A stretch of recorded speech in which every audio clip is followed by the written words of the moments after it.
crunch that's finger-licking good. This Friday, November 21, from 9 a.m. to 3 p.m., the nationwide team makes its first stop in Westmoreland on our Rebuilding Jamaica Post-Melissa Relief OB series. And we're broadcasting live from 2 locations, Maud McLeod High School in Darlaston and Marzuka Garage in Savannah Lamar. So we're calling all residents of Darlaston and surrounding communities, Cottage, Venture Hall, Betheltown, Caledonia, Leamington, and everyone in Savannah Lamar. Come out and join us. We'll be bringing care packages and more, while our partners, the National Health Fund, will offer free screenings. Come share your stories, talk with our hosts, and let Jamaica hear how you and your families are rebuilding after Hurricane Melissa. Nationwide 90 FM, helping to rebuild Jamaica one community at a time. This outreach is made possible by NHF, Marzuka Garage, NSWMA, the Ministry of Labor and Social Security, LMH Publishing, and Phoenix Vision Center. If it's important to you, it's important to us. Let Nationwide 90 FM be your first choice for your live broadcast. We'll drive traffic to your company, increase your publicity, and work with your budget. Reach your target audience with high-quality audio both on air and online. Nationwide 90 FM should be the driving force to execute your live broadcast. Contact our sales team today at 630-1210 or 630-1216. Nationwide 90 FM live broadcasts covering your events and reaching your target audience. Tune in to Nationwide 90 FM, the new revolution in media. Stay ahead of the curve with our cutting-edge reporting and accurate breaking news coverage. We are having an earthquake. Oh, God. Hear it here first on Nationwide 90 FM. Tune in, turn up the volume, and listen. We bring a mix of news, entertainment, and sports to your lives. Nationwide 90 FM's live and continuous coverage of the World Championships in Budapest, Hungary. News and discussions week mornings. Coming up in the news at 6 for this morning. Entertainment in the afternoons, then news again in the evenings. Nationwide news at this hour, fired. Also tune into the entertainment and sports shows in the nights and on the weekends. It is Boy Things After Dark right here on Nationwide 90 FM. Everything is news, from current affairs and entertainment to sports, business, and other categories. Nationwide 90 FM. This is Beanie Man. Give it to them. Zaga, Zen. From every whisper to every commotion. That's rubbish. The KSAMC cannot investigate itself. Every news story unfolds here first at Nationwide 90 FM, the new revolution in media. Every sound is a story, and every story we share is news. Ready to tackle that building project? Start right. Start here at H&L Rapid True Value for building supplies. The time by H&L Rapid True Value is Nationwide time, 5 o'clock. From the Nationwide News Network, comprehensive, incisive, tough. This is Nationwide at 5. Good afternoon, I'm Robeanne Williams. And I'm Mahiri Stewart. In Nationwide news at this hour, government to tap into over $620 million or $100 billion in disaster risk financing. Over $1 billion have so far been dispersed to various state agencies in response to Hurricane Melissa. A total of $1.5 billion has been disbursed. There are other amounts that we are in the process of preparing. And close to 60,000 food relief packages delivered to date to residents in inaccessible communities. Bahia Hotel chain says no staff has been made redundant as of yet. We have not made anybody redundant so far. We are in the process of consultation with the union. 10-year-old boy killed after being hit by JUTC bus. In news from the rest of the world, Constitutional Court in Domrep strikes down gay sex ban in the police and armed forces. President Trump to meet with incoming New York Mayor Zohran Mamdani tomorrow. In headlines, sports, new interim national football head coach to be known by midday on Friday. And later in our broadcast, in our cover story at 5:35, Managing Director of Bahia Principe Resorts, Janae Guerrero, says the company has no intention of terminating its operations in Jamaica.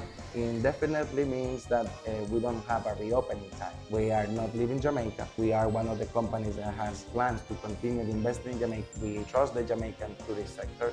You'll hear more from our exclusive interview with him. In Public Opinion at 6:26, we ask, do you support the government's plan to provide container homes for Hurricane Melissa victims? Give us your comments by logging on to our Facebook page, Nationwide News Network, and by tweeting us at Nationwide Radio, and message us on WhatsApp at 876-285-5693. You can also leave your comments on Instagram at Nationwide 90FM. In the nation's business at 6:40, the Labor Ministry says today to 47,000 Jamaicans in 17,000 households damaged by the passage of Hurricane Melissa have been assessed. Portfolio Minister Pernell Charles Jr. will join us. At 7, the White House is defending President Donald Trump over his treatment of a reporter on Air Force One Tuesday, telling her, "Quiet, piggy." You'll hear more. All these and more as we take you home on air, on your mobile, Nationwide 90FM, RevoNews.ai, and on the Revo News app. It's available on Google Play and the App Store. This Thursday afternoon, it's Thursday, November 20, 2025.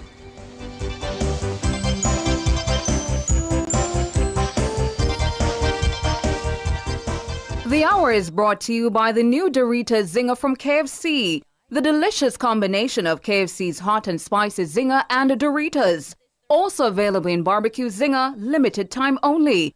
KFC Doritos Zinger, a crunch that's finger-licking good. If it's news, it's got to be Nationwide 90 FM.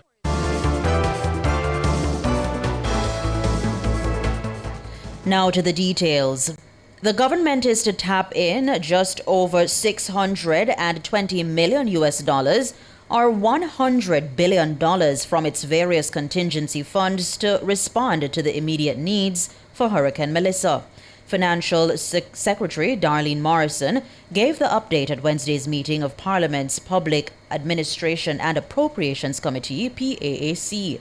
Ms. Morrison told the committee that just about $1.5 billion have already been dispersed to the various government ministries, departments, and agencies. Siobhan Campbell tells us more. With the physical damage from Hurricane Melissa estimated at nearly $9 billion or over 1.3 trillion Jamaican dollars, the road to recovery for the country will be costly. However, Financial Secretary Darlene Morrison says the country has significant funds it's able to draw down on for the immediate relief response. This is due to various emergency funds established prior to the disaster. Ms. Morrison told the PAAC that these funds amount to roughly $753 million or 122 billion Jamaican dollars.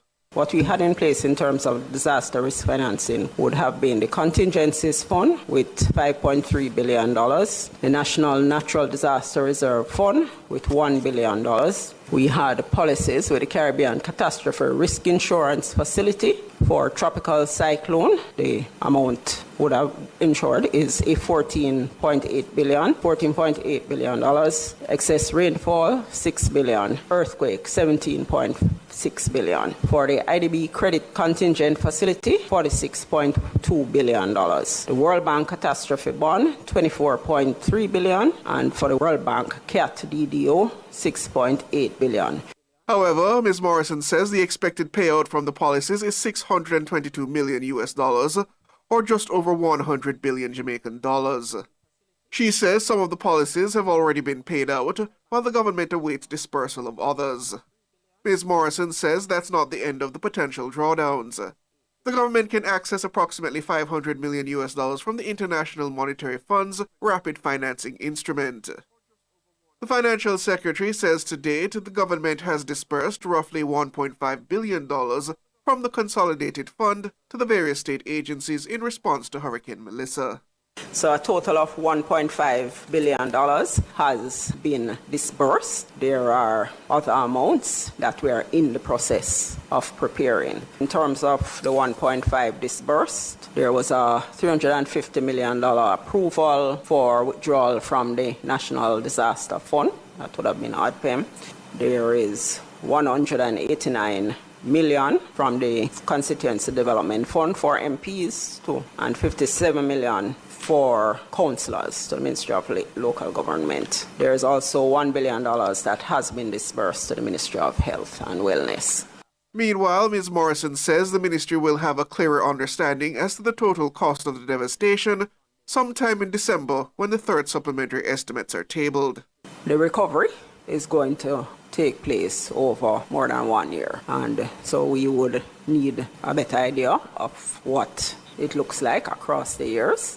We are in fact expecting to come to the Parliament with the third supplementary shortly, and that at that point we would have some more information. Siobhan Campbell for Nationwide News. The Ministry of Agriculture will import 100,000 egg-laying chickens for distribution to farmers impacted by Hurricane Melissa. Permanent Secretary in the Ministry, Dermot Spence, updated Parliament's Public Administration and Appropriations Committee, PAAC, as to the steps being taken to safeguard food security on Wednesday. While the ministry is responsible and is engaged in trying to bring back production, it is lives and livelihood that were impacted. And so we are reaching out to the farmers across the country in terms of aiding in their stability there's a committee I mentioned which deals with that, and so we are out there providing packages and providing support. And the backyard chicken, we are committed we're buying 100,000 chickens as quickly as possible, and to give them out free to get that activity going. Should help Christmas, should help the recovery. So we want to know the needs that you have in that regard. The Category 5 hurricane devastated agriculture in the breadbasket parishes of Jamaica. Losses in the sector have so far been estimated at nearly $30 billion. Poultry was particularly hard hit, with nearly 1 million egg-laying birds believed to have been killed. Mr. Spence told the PAAC that the importation of key products will be facilitated up to a point to aid in recovery. He says the ministry has already assessed the needs for the country ahead of the Christmas period. We have contemplated what the food security demand on a monthly basis for the country is, for especially things that were badly damaged, cash crops and those things. And we are prepared to facilitate their importation up to a point where as soon as the recovery kicks in, we are able to seize that and to enable local farmers to be able to access the market space. So we have that. And so Christmas, we are hoping, will not be as good as it used to be, but may not be as bad as, it could otherwise be. It could be, even for eggs. So we are asking the companies that supply eggs was short before, to actually import eggs to bring in. And that's a first in a very, very, very long time. Dermot Spence, Permanent Secretary in the Ministry of Agriculture. The Ministry of Labour and Social Security has assessed more than 17,000 households which were damaged by Hurricane Melissa. Portfolio Minister Pernell Charles Jr. made the announcement at a press briefing in Kingston on Thursday. As at November 19th, our team has completed more than 17,000 household damage assessments. And as we speak, we are right now doing more assessments. We have the expanded team, including staff and volunteers, targeting the assessments in order of priority. Also, 96% of the completed assessments have already been entered into our JH Dana platform. And so far, they indicate 47,000 persons have been affected. The assessments are being conducted through the ministry's Jamaica Household Damage Impact and Needs Assessment JH Dyna tool. The mechanism is able to capture information on damage to housing structures, impact on household members, loss or damage to productive assets, and immediate needs for relief. Minister Charles Jr. says the assessments are being done on a priority basis. Priority 1 is to assess the occupants of shelters across the country. 2 is to move to any unofficial shelters. 3 is to move to the highly affected areas, and then on down the line, including our self-reporting. That's Pernell Charles Jr., Labour and Social Security Minister. Meanwhile, Minister Charles Jr. notes that close to 60,000 food relief packages have been delivered to residents in inaccessible communities. As at November 19th, in partnership with JDF and other stakeholders, we have conducted 138 air and ground drops to communities, or at least that number, that were inaccessible due to the flooding and the infrastructure damage. The ministry has dispatched more close to 60,000 food packages, 59,320 at last count, more than 24 hours ago. And that information is still coming in. Mainly in the parishes, Westmoreland, St. James, St. Elizabeth, Trelawney, Hanover, St. Anne, that are most greatly affected, Manchester as well.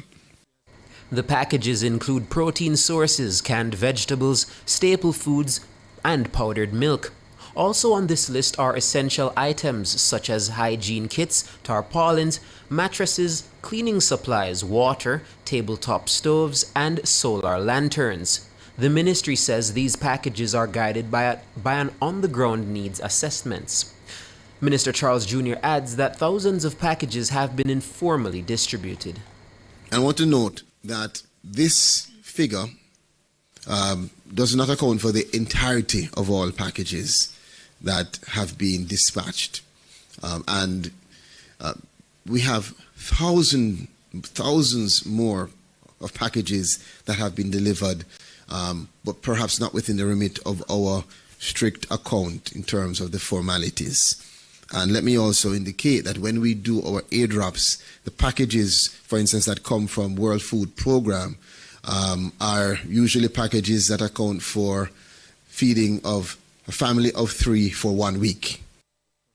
Pernell Charles Jr., Minister of Labor and Social Security. Managing Director of the Bahia Hotel chain in Jamaica, Janae Guerra, says no staff has been made redundant as of yet. The hotel's workers have been in a state of panic after plans for mass layoffs at the company's 2 hotels and an indefinite closure for repairs. However, the managing director says they are still in consultations with the government and unions at this time. He also sought to assure the country of their long-term commitment to Jamaica. Khaleesi Wright tells us more. The management of Bahia Principe Grand Jamaica and Bahia Principe Luxury says the indefinite closure stems from extensive damage during the passage of Hurricane Melissa. Janoy Guerra says this accelerated and extended previous plans to shutter the structures for renovations. Indefinitely means that we don't have a reopening time. We are not leaving Jamaica, and that was never the intention. Actually, we are one of the companies that has plans to continue investing in Jamaica. We trust the Jamaican tourist sector. We know, and the company is fully committed. So we are not planning, or was never the plan, to leave Jamaica. It's just that based on the damages, based on the previous plan before this reconstruction process, we already had meetings before, and we already in discussions prior to this. The only thing what the hurricane does is to speed things up, including the damage that are substantial. It's a move that sent jitters among the nearly 2,000 individuals employed across the 2 properties. It also drew sharp criticism from President of the Bustamante Industrial Trade Union, Senator Cavan Gale. An initial circular from the hotel group stated that this would trigger a redundancy exercise across both resorts. However, Mr. Guerra says no actual redundancies have been made so far. He says consultations are still ongoing with the government and unions, with a meeting scheduled for Monday. We have not made anybody redundant so far. We are in the process of consultation with the union. At the end, we have to trust the process, and discussion needs to be having, and let's see what come out. But at the end, I believe on the law, and the law is the law of the land is what takes place and oversees. This is what we need to follow, and the company has always been following the law on the land. Currently, some 400 staff are housed at the property in the wake of Hurricane Melissa. $80 million has also been set aside to assist workers with reconstruction efforts. Mr. Guerra notes that the company has continued its support for the workers and wider Jamaican society over its near decade of operations in the country. But recognizing the uncertainty surrounding the indefinite closure, Mr. Guerra stresses that the hurricane has significantly derailed their plans. As right now, this was not something planned. So it's like now I'm going to ask you a question. Do you know when JPS is going to fix the lights? I don't know either. or when the schools are going to be open. So it's a lot of uncertainty, and this applies to everybody, okay? Nobody planted this. So now it's a process of planification, of planning, and there is a process that will guide us to that. Assessments will be done, and based on the assessment, then the company will decide when will be the appropriate time to do so. But it's a lot of things that are not tight. Khaleesi Wright for Nationwide News. Meanwhile, Mr. Guerra says the estimated cost of damage to the properties from Hurricane Melissa is roughly $850 million. You're listening to Nationwide News at 5. More news after these.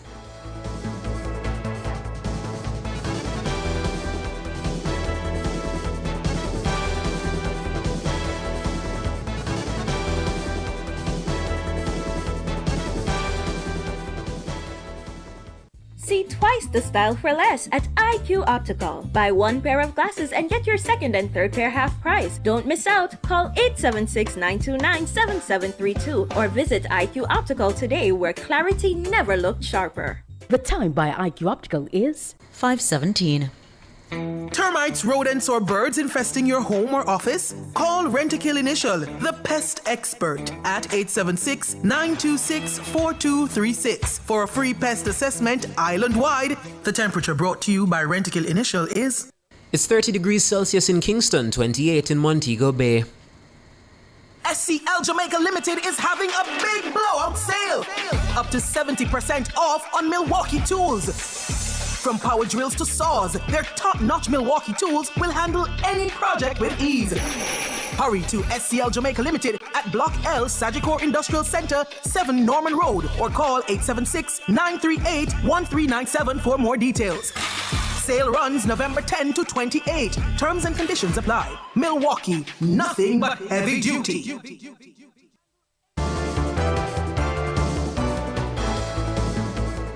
Continuing the news, Commissioner of the Jamaica Fire Brigade Stuart Beckford says firemen are continuing to respond island-wide despite ongoing repairs to stations in western Jamaica. Commissioner Beckford gave Nationwide News an update on fire stations damaged by the passage of Hurricane Melissa on Thursday. Mahiri Stewart has that story. The Jamaica Fire Brigade was one of many emergency response entities that suffered major damage from the passage of the Category 5 hurricane on October 28. Commissioner Stuart Beckford says the Black River Station in St. Elizabeth, as well as 2 stations in St. James, were among the most damaged. The Black River Fire Station, which had most of its windows blown out, a few doors were also blown off. The station in Ironshore that has been closed and will remain closed for some time while we work out how we go about conducting the necessary repairs. There's also a station in Montego Bay on the Freeport. That's where we have our marine firefighters stationed. That station was badly damaged. We had to evacuate the team from location, and it has remained closed. It will need to undergo significant repairs as well. He says repairs are underway at the Falmouth Fire Station in Trelawney, which was also impacted. Falmouth, that station had a section of its roof torn off by the wind, and we are taking steps to re-roof that section of it. We currently have a contractor on site. They are now working, and he has also taken on in terms of the scope of work to be done in relation to the roof. We have gotten an estimate to conduct, to do that repair. So we are taking steps to deal with that station. For the others, there is the procurement process that we are looking at as to how we can go about procuring the needed materials and, of course, contractors. Commissioner Beckford notes that despite the widespread damage, service delivery continues in St. James and Falmouth. We continue to offer service to the people except for out of the marine station there where we have nobody there now, but we are still able to respond if there is a need to from the Montego Bay station. Similarly for Ironshore, while we would have preferably want to be at Ironshore station where we are in close proximity to the airports and other high-risk areas, but we are still able to respond from the Montego Bay station into Ironshore and surrounding areas. In relation to Falmouth, we continue to operate out of the facility, notwithstanding the issues with the roof. We have taken some temporary measures to secure the roof using heavy-duty tarpaulins. Mahiri Stewart for Nationwide News. A 10-year-old boy is dead after he was struck by a Jamaica Urban Transit Company JUTC bus in Vineyard Town, Kingston on Thursday. He has been identified as Shamir Shaw, a grade 5 student of Mountain View Primary School. Reports are that at about 7:20 a.m., the bus was traveling north of 4th Avenue when it struck and ran over Shamir, who was crossing the road. As a result, Shamir sustained severe head injuries. He was taken to hospital where he was pronounced dead. Meanwhile, the JUTC says it deeply regrets this unfortunate incident. In a statement, the state-run bus company expressed sincere condolences to his family. JUTC says it is cooperating fully with the police investigation to ensure a transparent and thorough investigation. The company adds that it is seeking professional counseling support for the driver and any other affected team members. The company is appealing to the public for calm, restraint, and patience as the police carry out their investigations. World in a Minute is brought to you by ABC Electrical Sales. We make things as easy as ABC. Hose assembly and supply, equipping Jamaica for success. And Charles O'Connor Consulting Network, COCN, driven by international accounting standards, modern technology, and integrity. The World in a Minute. The Constitutional Court of the Dominican Republic has issued a landmark ruling ending a ban that criminalized same-sex conduct within the country's police department and its armed forces. Human rights activists praised the ruling, saying it was long overdue.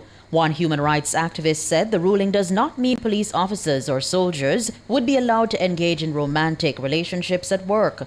Instead, they must comply with labor regulations like all other members. While some welcomed the ruling made public on Wednesday, many in the socially conservative country decried it. Human Rights Watch said on Thursday that it was part of the case and had argued that criminalizing same-sex conduct violates international standards. Police officers could face up to 2 years in prison, and those in the armed forces could face 1 year under the ban. New York's incoming Mayor Zoran Mamdani and President Donald Trump plan to meet on Friday at the White House after months of trading barbs and insults during the city's recent election. Mamdani, a 34-year-old Democratic socialist, won New York City's mayoral race earlier this month, defeating former Governor Andrew Cuomo by 9 points. Trump said in a statement that the mayor had requested the meeting, which would take place at the Oval Office. Mamdani told reporters on Thursday that the meeting would focus on public safety, affordability, and economic security. Trump has decried Mamdani as the communist future of the Democratic Party and has threatened to withhold billions of federal dollars to the largest U.S. city because of his victory.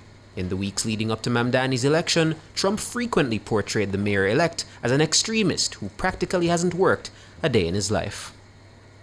World in a Minute was brought to you by ABC Electrical Sales. We make things as easy as ABC. Hose assembly and supply, equipping Jamaica for success. And Charles O'Connor Consulting Network, COCN, driven by international accounting standards, modern technology, and integrity. Recapping the top stories making nationwide news at this hour, government to tap into over $620 million or $100 billion in disaster risk financing. Over $1 billion have so far been disbursed to the various state agencies in response to Hurricane Melissa. Bahia hotel chain says no staff has been made redundant as of yet. 10-year-old boy killed after being hit by a JUTC bus. I'm Robeanne Williams. And I'm Mahiri Stewart. You can find the news on our website at revonews.ai, and you can also find it on the Revo News app. It's available on Google Play and the App Store. News next, the headlines at 6.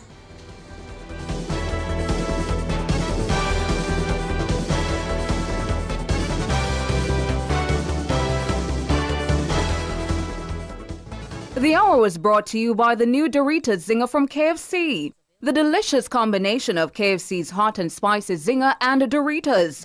Also available in Barbecue Zinger, limited time only. KFC Doritos Zinger, a crunch that's finger-licking good. This is a public service announcement from JPS. JPS is urging customers not to pay anyone to have their electricity service reconnected.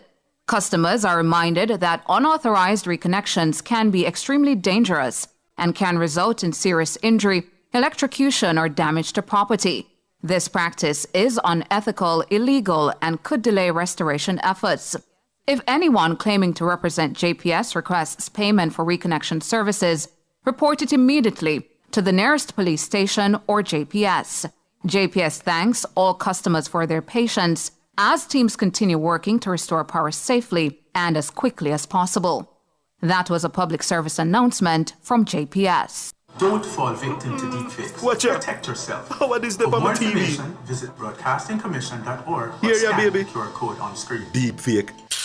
No deepfake can't catch me. Junior, you know say AI can make something will look and sound just like you? One day Junior get a voice note from her granny. Say the food done, the medication done, and she need money urgently. Need money urgently? But Miss Pat no like ask people for things. And as so comes, Julie get suspicious. So what she do? She asks the neighbor figure check pan her. Junior, the lady quite alright over there make her Sunday dinner. So the voice note a deepfake? Yes, my love. Come, your food ready. Right now it look like we have to outsmart the AI. But wait, I really want dege dumpling here, give me. Me I wonder if AI can make one deep fake dumpling for you. To learn more about deepfakes, visit www.broadcastingcommission.org. Sports at 5 is brought to you by Total Tools. Total Tools, every tool, every trade.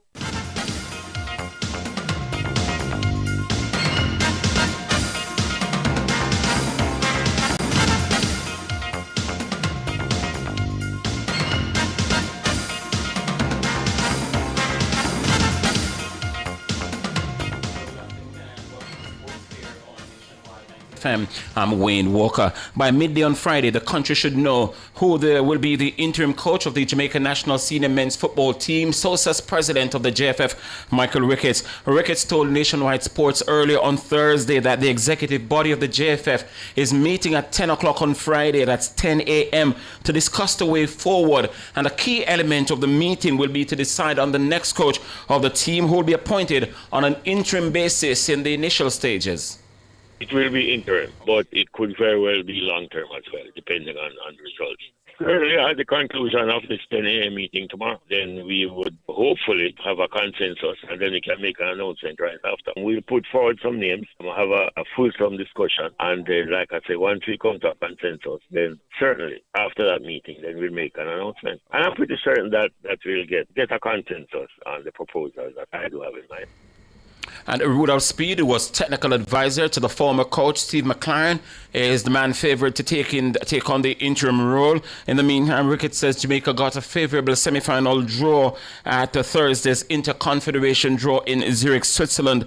The Reggae Boys were drawn to face the South Pacific island of New Caledonia in Pathway 1, with the winners to battle the Democratic Republic of Congo in the final and for one of the two available spots to the World Cup next year. I think it was decent enough, probably just like I would have wanted. We just now need to get a proper balance, get coaching staff in place with some urgency, because you really don't have too much time. Pathway 2 will see Bolivia of South America taking on Suriname of CONCACAF in the semi-final in Pathway 2, and the winner will go on to meet Iraq in the final for the other available spot. And the playoffs will take place in March of next year. Two venues in Mexico will be used, Guadalajara and of course Monterrey, and the dates for the matches are yet to be decided upon. And the veteran coach Lodi Bernard says the man to fill the void of head coach of the national senior football team is a former assistant national coach, that's Miguel Coley. Bernard says Coley tick all the boxes. For me, it should be Miguel Coley. And I think it would be a good start for somebody like him, who is a local coach. And apart from Red Coach Rene Simoes, both Carl Brown, Tapper Whitmore have done well as local coaches here, in particularly Coach Whitmore. And I think we should afford Coley, who has basically empowered himself by going around and being involved in a number of professional programs, especially in Asia. And I think he has the acumen, he has the qualification, and I think he should be the right person to advance us in the long haul going forward.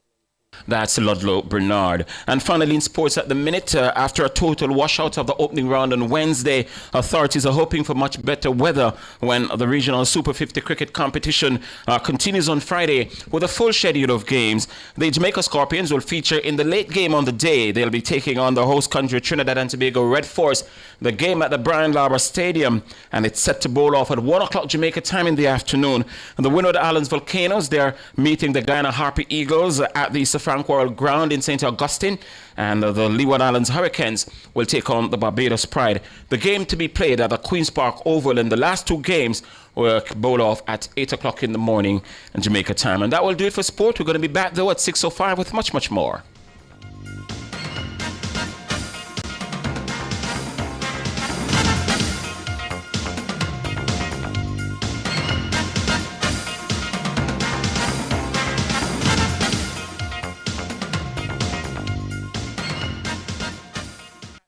Sports at 5 was brought to you by Total Tools. Total Tools, every tool, every trade.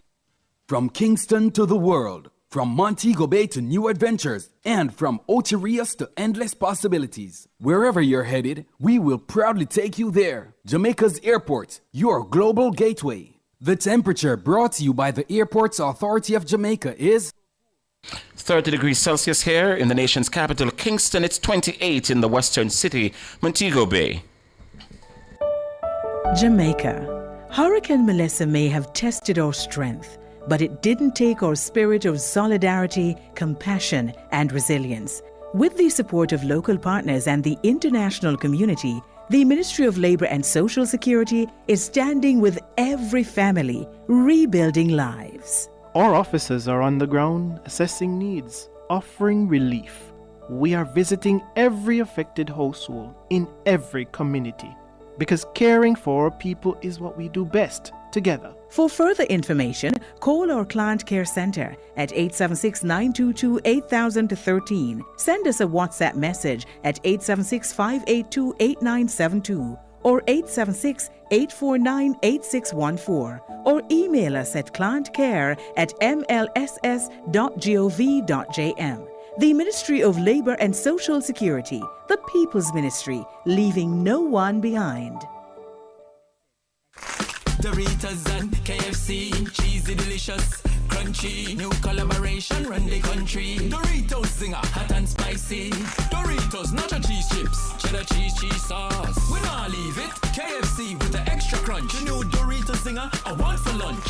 The new KFC Doritos Zinger, the delicious combination of KFC's hot and spicy zinger and the irresistible flavor of Doritos. Available for a limited time. KFC and Doritos, a crunch that's finger-licking good. We in this together, hands on hearts spread wide. We know things will get better, working side by side. We in this together, rebuilding homes and lives, no matter the weather. You are not alone. Sagicor is contributing over $200 million to Jamaica's Hurricane Melissa recovery. We're also standing by our clients. If you're a client in need of support, call 888-SAGICOR. For over 30 years, Chris and Charles has been financing your goals, dreams, creating your great moments. Celebrate the occasion with us. Borrow $1 million, pay less than $25,000 monthly, and get 30% off your processing fees. No guarantor needed. Call 876-920-4189 or WhatsApp 876-838-9028. Conditions apply. When you think loans, think Chris and Charles. This Friday, November 21 from 9 a.m. to 3 p.m., the nationwide team makes its first stop in Westmoreland on our Rebuilding Jamaica Post-Melissa Relief OB series. And we're broadcasting live from two locations, Maud McLeod High School in Darlaston and Marzuka Garage in Savannah Lamar. So we're calling all residents of Darlaston and surrounding communities, Cottage, Venture Hall, Betheltown, Caledonia, Leamington, and everyone in Savannah Lamar. Come out and join us. We'll be We bring in care packages and more, while our partners, the National Health Fund, will offer free screenings. Come share your stories, talk with our hosts, and let Jamaica hear how you and your families are rebuilding after Hurricane Melissa. Nationwide 90 FM, helping to rebuild Jamaica one community at a time. This outreach is made possible by NHF, Mazuka Garage, NSWMA, the Ministry of Labor and Social Security, LMH Publishing, and Phoenix Vision Center. Cover Story is brought to you by Multilink. Roll with control. Use Multilink. Safe, fast, and accepted in more locations. Multilink. Access every time, everywhere I go. Multilink. 24/7 access for me. It's just a win-win when we use Multilink. This card is Jamaican built, yeah. Fast and secure, you can use anywhere. Spend while supporting the economy. Look for the Multilink logo on your card and benefit from Jamaica's largest debit payment network. Multilink. 24/7 access for me. What would I do without my Multilink?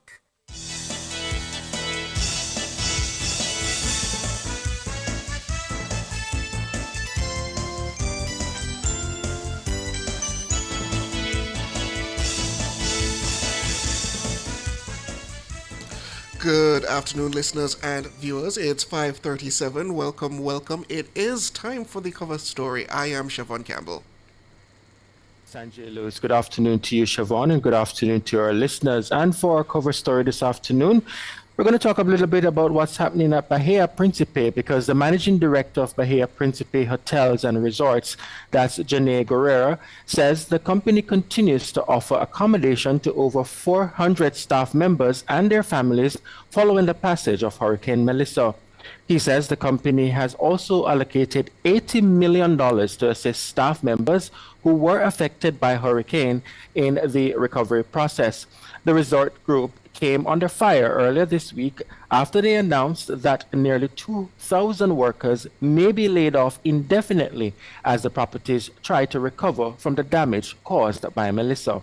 President of the Bustamante Industrial Trade Union, that's Kavan Gale, this week called on the Ministry of Labor to intervene. He also called on the hotel's management to reverse the decision. But in an exclusive interview with Nationwide News on Thursday, Mr. Guerra says the company has always served Jamaica and remains committed to their corporate social responsibility. Bahia Principe Resort Jamaica. We have commitment to the community, sustainability, resilience, and Jamaica.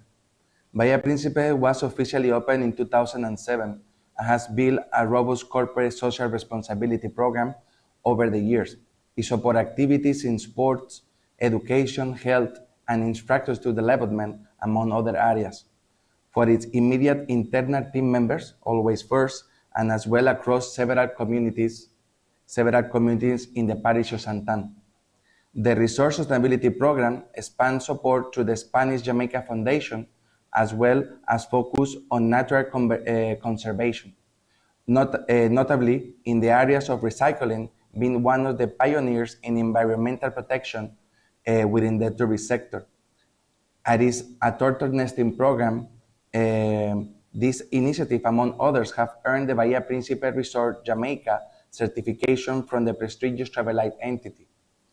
As the country navigates the realities of the COVID pandemic, Bahia Principe initiated discussions with the government of Jamaica and offered the resort as a national quarantine center for all Jamaicans who needed to return back home or back to the island.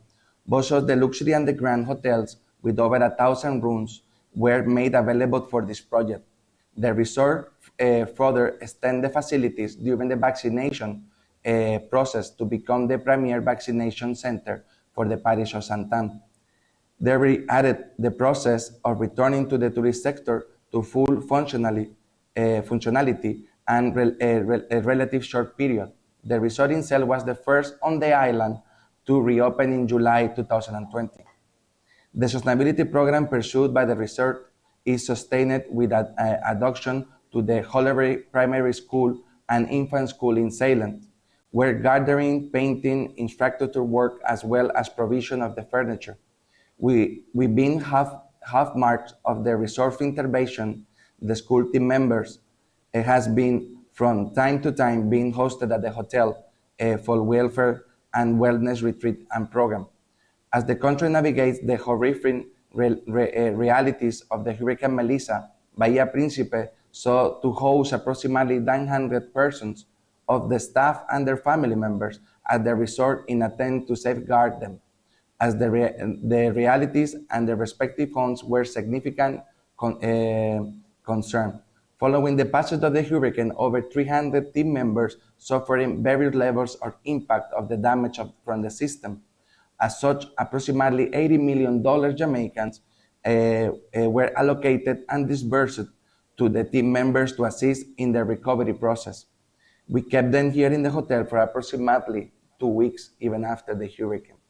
The resort continued offering housing and accommodation for approximately 400 persons, staff and members.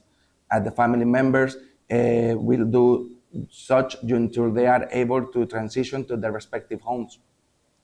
In 2025, a corporate decision was taken to close the original hotel that opened in 2006, as extended repairs are needed.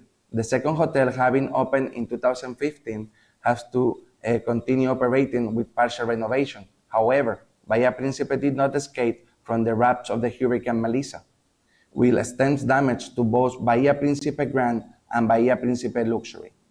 The corporate decisions have to be taken to execute comprehensive repairs to the entire property.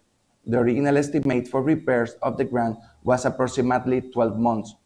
Ongoing consultation and discussion have been had with the union and officials and the government in this regard prior to the Hurricane Melissa. Okay? Having recognized the critical need for the comprehensive repairs that have now become imminent. Both the union and the Ministry of Labor has been engaged in discussion with respect to a long-term closure that will result in team members being out of work for a significant extended period. As such, the decision was taken to effect the redundancy clause of the Employment Termination and Redundancy Act to enable team members to benefit financially. Following the renovation and repairs to bring the hotel in alignment with current innovations, Bahia Principe will gain offering employment to hundreds of Jamaicans delivering services with excellence.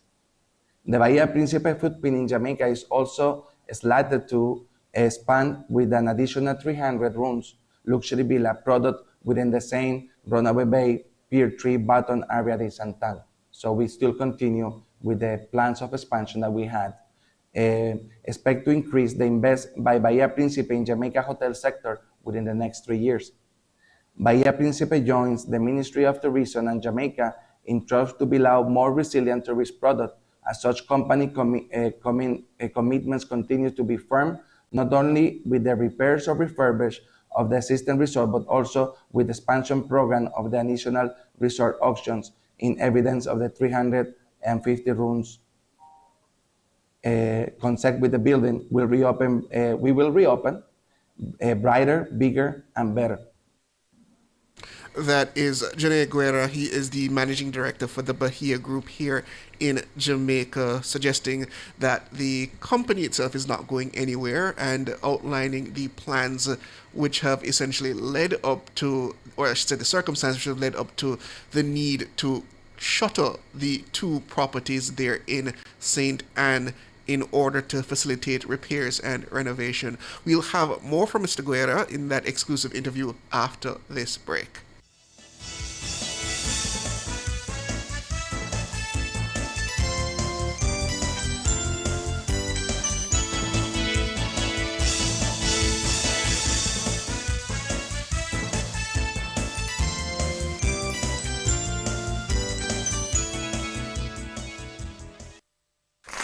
Doritos and KFC, cheesy, delicious, crunchy, new collaboration, run the country. Doritos Zinger, hot and spicy. Doritos nacho cheese chips, cheddar cheese sauce. We not leave it. KFC with the extra crunch. The new Doritos Zinger, I want for lunch. The new KFC Doritos Zinger, the delicious combination of KFC's hot and spicy zinger and the irresistible flavor of Doritos. Available for a limited time. KFC and Doritos, a crunch that's finger-licking good.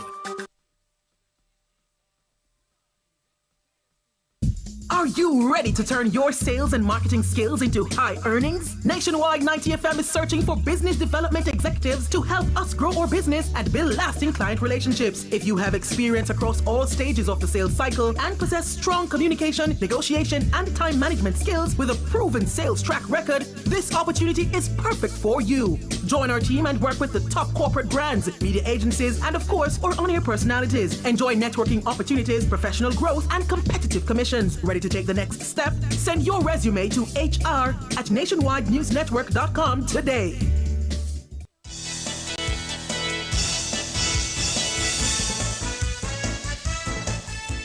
Welcome back, listeners and viewers. As said, we are taking excerpts from an interview conducted with the Bahia Group's managing director here in Jamaica, that's Janae Guerra, where he discussed the plans for that hotel chain, which has been essentially forced to shutter operations at two of its properties due to what they call extensive damage from Hurricane Melissa. Well, Mr. Guerra also went on to say that his company has not yet made any workers redundant. He also says it was never the company's intention to terminate operations here in Jamaica. We have not made anybody redundant so far. We are in the process of consultation with the union. And you said in your press release that you have a few people here. How many people do you have here? We don't have right now. We are in process of the logistics of the programming, the repairs and the reconstruction. So right now we don't have anybody per se. We only have people doing the repairs and the reconstruction process. But at this state, what is your question is how many staff we have? We have a housing for the staff prior. So we have the persons that were living here before, we still have them here, approximately 400 persons. 400 persons. Staff members and their families. You've been taking care of them, I see. You said you have outreached $80 million? $80 million is what has been put in place for repairs and grants to support the staff that have lost everything, basically. Each person would get what amount from that $80 million? No, it depends. Not everybody gets the same. It's depending on the level of destruction of your house or so on. So it varies. It varies. So you're not planning to leave Jamaica, really? You just want to? No, when indefinitely means that we don't have a reopening time. We are not leaving Jamaica, and that was never the intention. Actually, we are one of the companies that has plans to continue investing in Jamaica. We trust the Jamaican tourist sector. We know, and the company is fully committed. So we are not planning, or was never the plan, to leave Jamaica. It's just that based on the damages, based on the previous plan before this reconstruction process, we already had meetings before, and we already in discussions prior to this. The only thing what the hurricane does is to speed things up, including the damage that are substantial. Rumors have it, though, that you're under new administration, new people coming in to take the hotels. Is that true? Bahia Principe, as you are aware, was in a strategic alliance with another company. This has not changed, okay? We continue partnership with this, but it's with the intention of to make it bigger, better, and brighter. Okay, we need to position better in the American market, and that's the whole intention. This doesn't change who we are or our identity. It says indefinite in your press release, so you don't know the date that you'll be back in Jamaica, really. That is, as I mentioned, we are in consultation processes, and it's a process that we need to trust that the government of Jamaica has in place. The hotel and the company will follow the law accordingly to the different acts that are established by the government and the law. I noticed outside that you start the rebuilding process of the hotel. And you said in your notes that it's indefinite, but you start the rebuilding process. So you don't have a date for when this rebuilding process will be over? No, we don't. As right now, this was not something planned. So it's like now I'm gonna ask you a question. Do you know when JPS is gonna fix the lights? I don't know either. Or when the schools are gonna be open. So it's a lot of uncertainty, and this applies to everybody. Okay, nobody planted this, so now it's a process of planification, of planning, and there is a process that will guide us to that. Assessments will be done, and based on the assessment, then the company will decide when will be the appropriate time to do so. But it's a lot of things that are not tight. I noticed in your press release also that you are very serious with corporate social responsibility for the community. Talk to me a little bit about that. Okay, that is in our DNA. We have, and it's part of what Bahia Principe is. The people is what matters. The people, you can have a building, but without the people that is in the building, you don't have nothing. And the people is not just the staff, it's as well to give back to the community. And we have been working through the different communities in education, in sports. We actually as well planning to fix 2 schools in Brownstown after the hurricane. And this shows the commitment that Bahia Principe has to the Jamaican people and to the country. So what do you say to the people who say they're leaving Jamaica, they're really not coming back, they're just telling us that? What do you say to that? If anybody knows how we can take the building out of here, let me know. But the building is not possible to be taken out of here. And this is going to always be in Jamaica. And Bahia Principe has full commitment for over the years. We have always been there for the Jamaican people, and this will never change.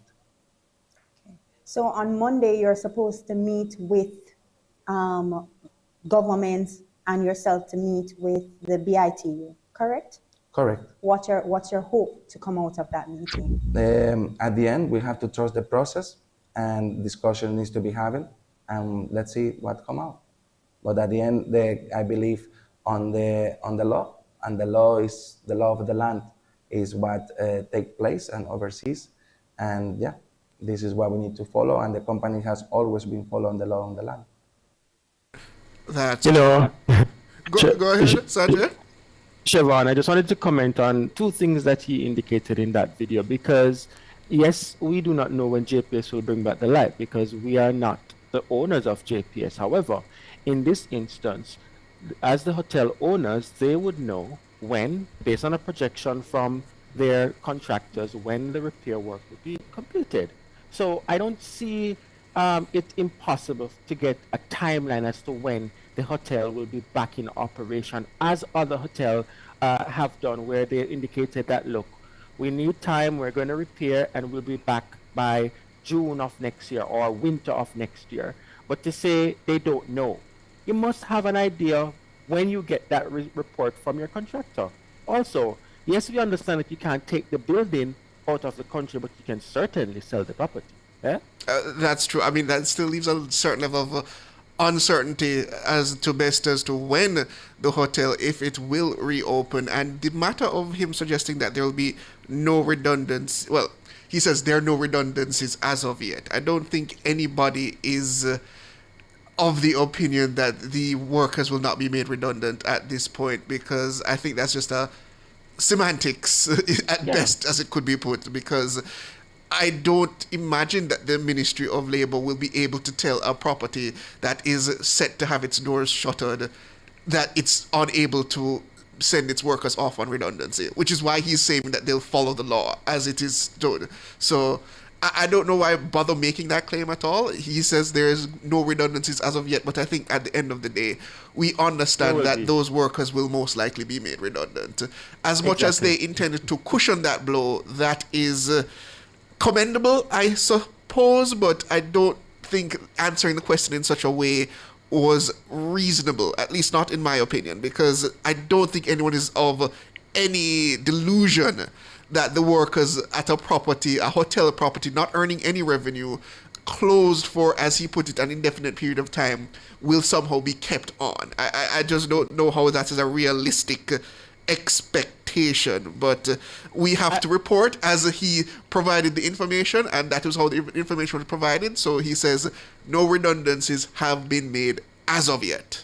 Yeah, which is known. That's fact. But I think at the top end of the story, he did indicate, yeah, and I could be wrong. You could correct me, Siobhan, that it's in essence eminent that individuals will be made redundant. And I just want to make something very clear. I'm not saying that the structural the report from the contractors would be made available just yet.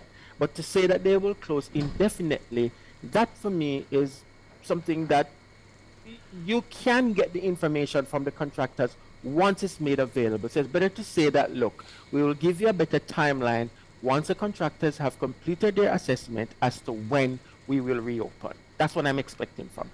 Yeah, I don't know the inner workings of the Bahia Group as to whether their commitment, I mean, he suggested that they intend to expand into additional properties. So I would assume that those details have been hammered out with the government and the Ministry of Tourism specifically. So we will see how things proceed in the future. But at this point in time, I think the concern is what will happen to the 2,000 plus, well, nearly 2,000 workers who are at the hotel, who will most likely be out of a job in the coming months. But on that regard, Mr. Guerra suggested that the damage to the property during the passage of Hurricane Melissa was estimated at approximately $850 million. That we have so far, based on the hurricane, is 850 million Jamaicans. The staff support, as I mentioned, is 80 million Jamaican, that this is already being given to the staff. The sustainability program and corporate social responsibility over the years, we spent $20 million on the yearly basis to support the community. The expansion phase one, that is, will be talking about the third hotel that we are planning as soon as we finalize this project, is about $30 billion Jamaicans that we are. And not just that, the reconstruction will come with jobs offered too, okay? With around 1,000 jobs for Jamaicans, okay? Some of the staff from the tourist sector, especially maintenance and others, had the seat scale to be able to work during this reconstruction, okay? And the expansion of the new hotel, we are talking about another 1,000 jobs. So Bahia Principe will never abandon Jamaica. We will not abandon our staff, and we are fully committed to the Jamaican people and to the Jamaican culture. We have learned resilience from the Jamaican people, and this is something we want. We cannot take the hotel to Spain. The hotel will not be able to take it to Spain.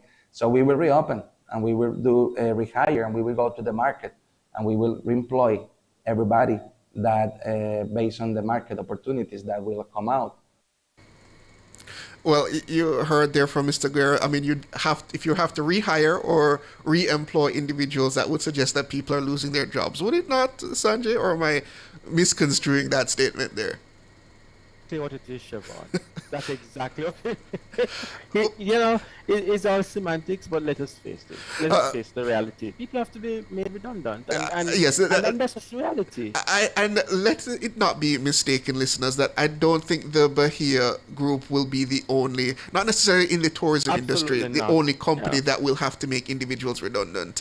I think Hurricane Melissa has dealt such a severe blow to a lot of companies that they may have to make tough decisions in terms of keeping their businesses afloat going forward, and that will require a process of redundancy.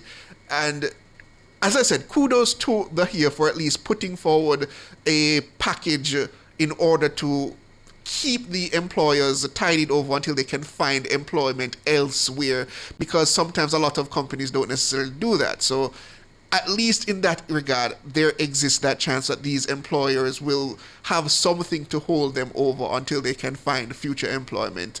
But tough decisions have to be made during a tough time, and I believe the Bahia Group is making that decision now. I only want to wonder, going forward, what does that mean for the group? They say they will return to Jamaica, so I want to see if that becomes a reality. Only time will tell on that matter. We still have one clip left from Mr. Guerra where he suggested that several of the rooms of the property were damaged. So how many rooms have been damaged in total? Around 400 rooms with different damage, broken glasses, ceilings, floorings, and so on. We've been walking the properties, some major damage happened. Yes, indeed. What happened along here, though? All of this, we had approximately 5 miles of fences coming down. We are in process of fixing it, and we lost around 400 trees in general in the whole process. So the beach is severe damage too, that we need to rebuild the beach. And at the end, as I mentioned, the damage is around $800 million, and it's a lot. And we did not have into consideration prior. So that is Junaid Gura. He's the managing director for the Bahia Principal group of hotels here in Jamaica. We're out of time, but I just want to add, Sanjay, just a brief thing to acknowledge that in times like this, the suggestion put forward by, I believe it was Dr. Nigel Clark, for the need for unemployment insurance to be built into our pay structures, it's important. This emphasizes the importance of that initiative. I hope the government gets that initiative off the ground, because at the end of the day, as I said, companies have to make tough decisions, and a lot of Jamaicans who live paycheck to paycheck, they feel it when the company has to make those tough decisions. And even if it does come with an additional taxation burden, which I don't think that's avoidable, it is something that I think most employees would find very useful in hard times such as these, when they have to do without their normal round of employment and need something to tie them over until they can find future employment. So this matter of unemployment insurance, I realize we're going to be in a tough fiscal position as a result of Hurricane Melissa, but we should move forward with it, because this is the proof of the pudding that it's needed. Yep, indeed. One last thing before we go, Siobhan. Someone mentioned that the Hyatt properties in Jamaica also indicated that they're closing indefinitely. Not so. They indicated that they're closing until February 1, 2026. That's all the time we have for the cover story. The headlines come your way next.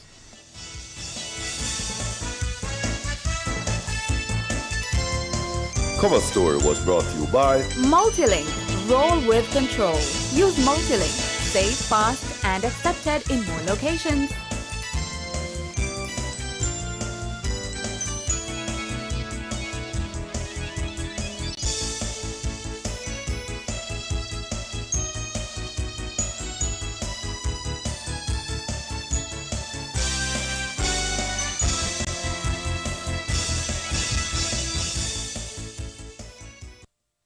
The time brought to you by Guardian Life. Live secure, live easy is 3 minutes after 6.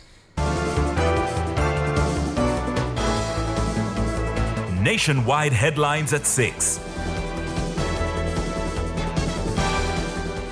Good evening with the headlines at 6. I'm Mahiri Stewart. The government is to tap just over $620 million from its various contingency funds to respond to the immediate needs for Hurricane Melissa. Financial Secretary Darlene Morrison gave the update at Wednesday's meeting of Parliament's Public Administration and Appropriations Committee, PAAC. What we had in place in terms of disaster risk financing would have been the contingencies fund with $5.3 billion, the National Natural Disaster Reserve Fund with $1 billion. We had policies with the Caribbean Catastrophe Risk Insurance Facility for tropical cyclone. The amount would have insured is a $14.8 billion. Excess rainfall, $6 billion. Earthquake, $17.6 billion. For the IDB Credit Contingent Facility, $46.2 billion. The World Bank Catastrophe Bond, $24.3 billion. And for the World Bank CAT DDO, $6.8 billion. The Financial Secretary says to date, the government has disbursed roughly $1.5 billion from the Consolidated Fund to the various state agencies in response to Hurricane Melissa. So a total of $1.5 billion has been disbursed. There are other amounts that we are in the process of preparing. In terms of the 1.5 disbursed, there was a $350 million approval for withdrawal from the National Disaster Fund. That would have been ODPEM. There is $189 million from the Constituency Development Fund for MPs too, and $57 million for councillors to the Ministry of Local Government. There is also $1 billion that has been disbursed to the Ministry of Health and Wellness. That's Darlene Morrison, Financial Secretary. The Ministry of Agriculture will import 100,000 egg-laying chickens for distribution to farmers impacted by Hurricane Melissa. Permanent Secretary in the Ministry, Dermot Spence, updated Parliament's Public Administration and Appropriations Committee, PAAC, as to the steps being taken to safeguard food security on Wednesday. While the ministry is responsible and is engaged in trying to bring back production, it is lives and livelihood that were impacted. And so we are reaching out to the farmers across the country in terms of aiding in their stability there's a committee I mentioned which deals with that, and so we are out there providing packages and providing support. And the backyard chicken, we are committed we're buying 100,000 chickens as quickly as possible and to give them out free to get that activity going. Should help Christmas, should help the recovery. So we want to know the needs that you have in that regard. Mr. Spence told the PAAC that the importation of key products will be facilitated up to a point to aid in recovery. He says the ministry has already assessed the needs for the country ahead of the Christmas period. We have contemplated what the food security demand on a monthly basis for the country is, for especially things that were badly damaged, cash crops and those things. And we are prepared to facilitate their importation up to a point where as soon as the recovery kicks in, we are able to seize that and to enable local farmers to be able to access the market space. So we have that. And so Christmas, we are hoping, will not be as good as it used to be, but may not be as bad as, it could otherwise be. It could be, even for eggs. So we are asking the companies that supply eggs was short before, to actually import eggs to bring in. And that's a first in a very, very, very long time. Dermot Spence, Permanent Secretary in the Ministry of Agriculture. The Ministry of Labour and Social Security has assessed more than 17,000 households which were damaged during Hurricane Melissa. Portfolio Minister Pernell Charles Jr. made the announcement at a press briefing in Kingston on Thursday.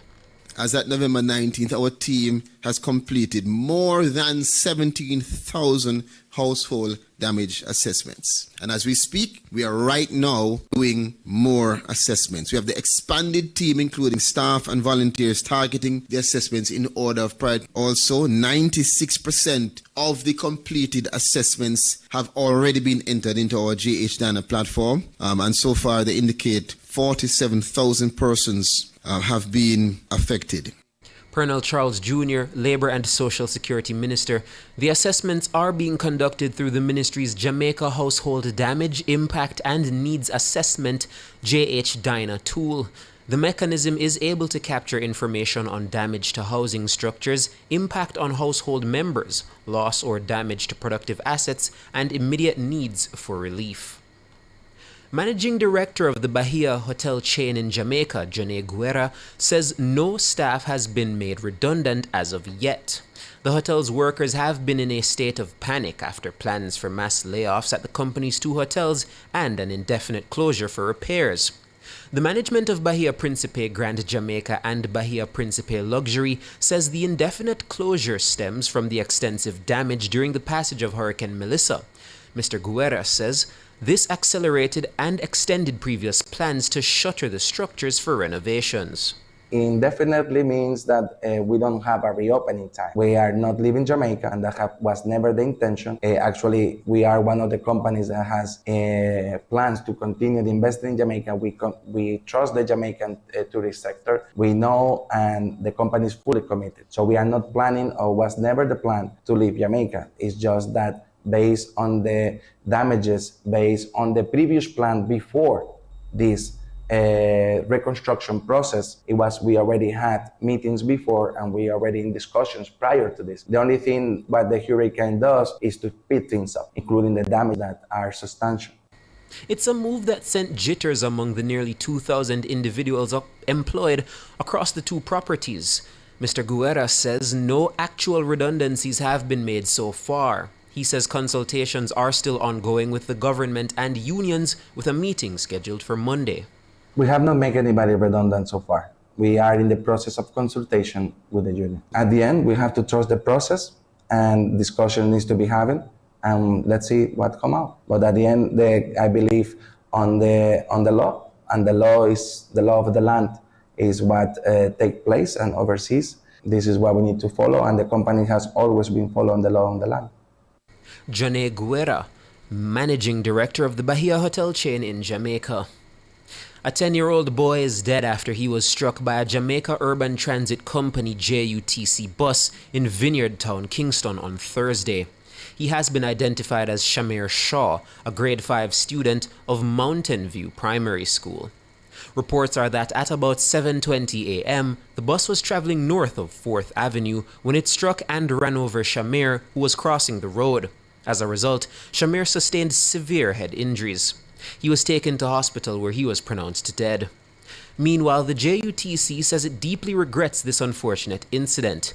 In a statement, the state-run bus company expressed sincere condolences to Shamir's family. JUTC says it is cooperating fully with the police investigation to ensure a transparent and thorough investigation. Those are the headlines at 6. I'm Mahiri Stewart. Sports is next.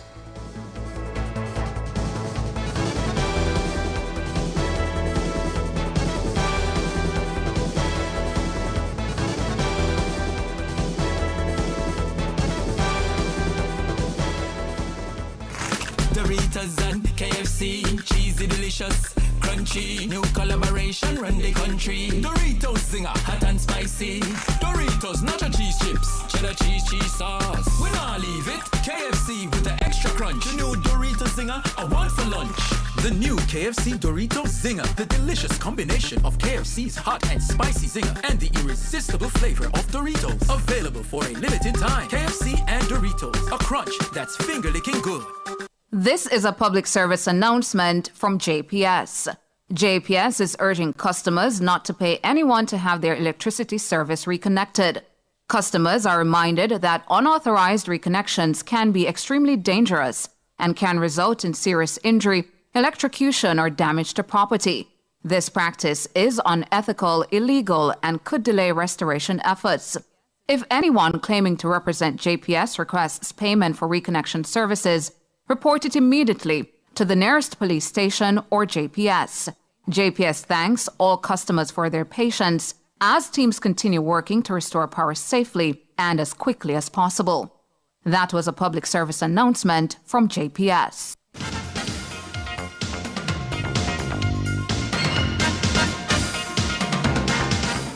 Good evening with your sports report. I am Alwix Raby.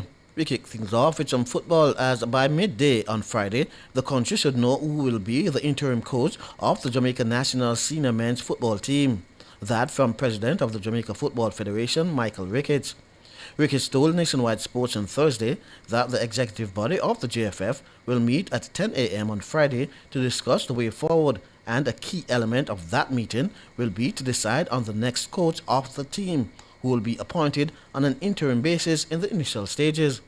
It will be interim, but it could very well be long-term as well, depending on results. Certainly at the conclusion of this 10 a.m. meeting tomorrow, then we would hopefully have a consensus, and then we can make an announcement right after. We'll put forward some names, we'll have a fulsome discussion, and like I say, once we come to a consensus, then certainly after that meeting, then we'll make an announcement. And I'm pretty certain that we'll get a consensus on the proposals that I do have in mind. Rudolph Speed, who was technical advisor to former head coach Steve McLaren, is the man favourite to take up the new role.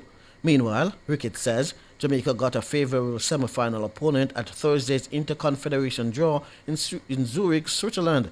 The Reggae Boys were drawn to face South Pacific Island New Caledonia in Pathway 1, with the winners to battle Dominica Republic of the Congo in the final for a place at the World Cup. I think it was decent enough, probably just like I would have wanted. We just now need to get a proper balance, get coaching staff in place with some urgency, because you really don't have too much time. Pathway 2 will see Bolivia from South America facing Suriname of CONCACAF in the other semi-final, with the winners facing Iraq for the other available World Cup spot. The playoff will take place March of next year in Mexico at two of their World Cup stadia in Guadalajara and Monterrey. Meanwhile, veteran coach Lildo Bernard says the man to fill the void of head coach in the long term is former national assistant coach Miguel Coley. Bernard says Coley ticks all the boxes.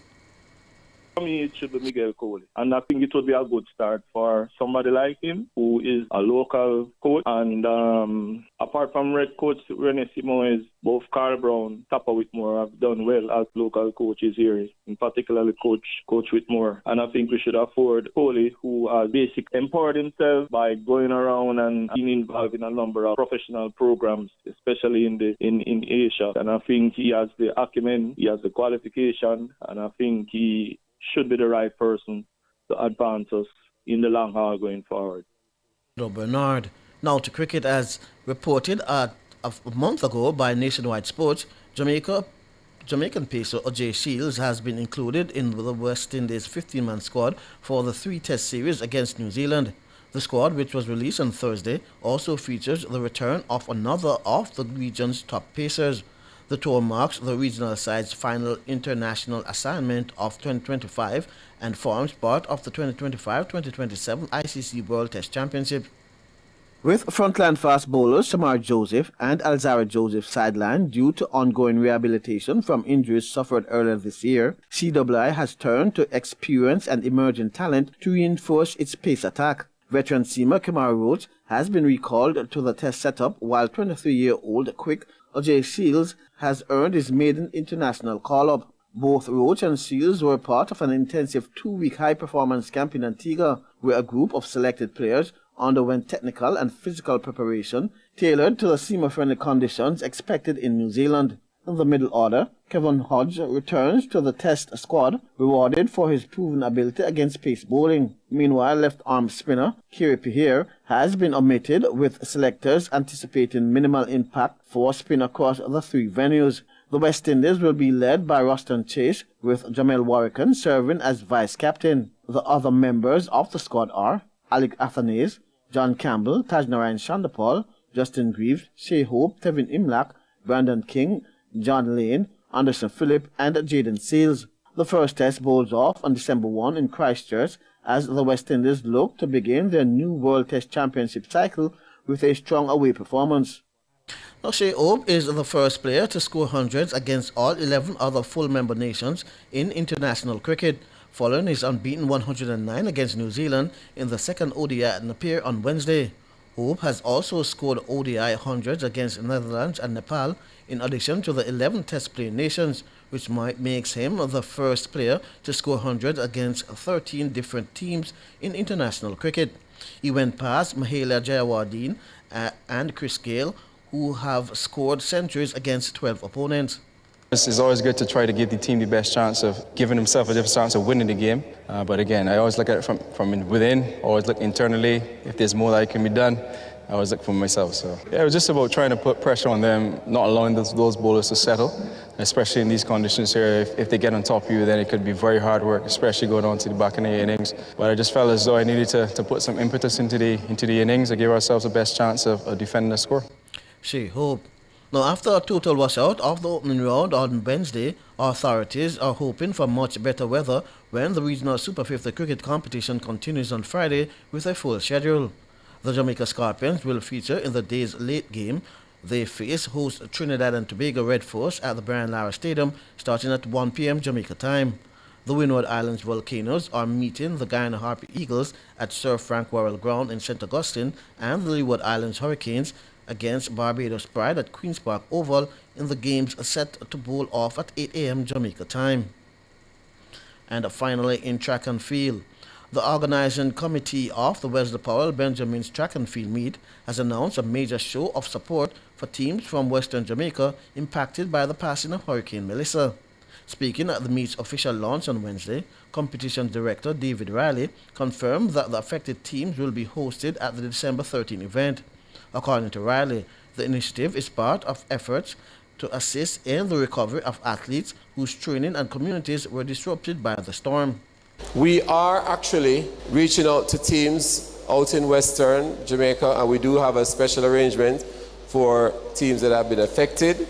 And so once those teams enter, we'll communicate with them what we'll be doing. They will be actually providing a free tent for them on the day, And I think we're doing something for lunch as well. So that is part of our effort. And we're encouraging persons to bring items of donation that we'll collect on the day and add to the distribution to those who are affected. In another historic development, the meet has been added for the first time to the World Athletics Global Calendar. The event is now listed on the World Athletics Global Calendar, so all performances will be eligible for world ranking points. Top 3 finishers for each event will receive a medal, and of course, if there's a tie, then the persons who finish in that place will also get the medals. David Riley. Performances recorded at the meet will also serve as qualifiers for the 2026 Issa Grace Kennedy Boys and Girls Athletics Championships. I'm Alwick Swiby, and that's your sports.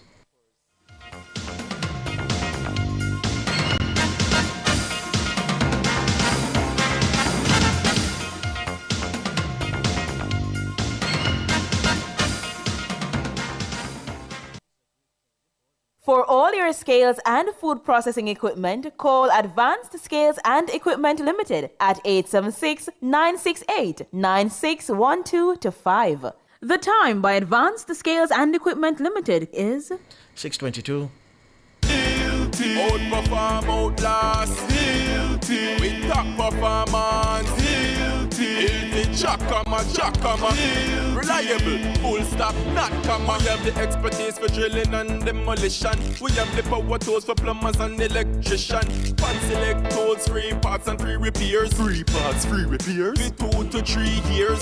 Hilton, available at Delta Supply, 106 Hagley Park Road. Call us at 876-302-6111-4.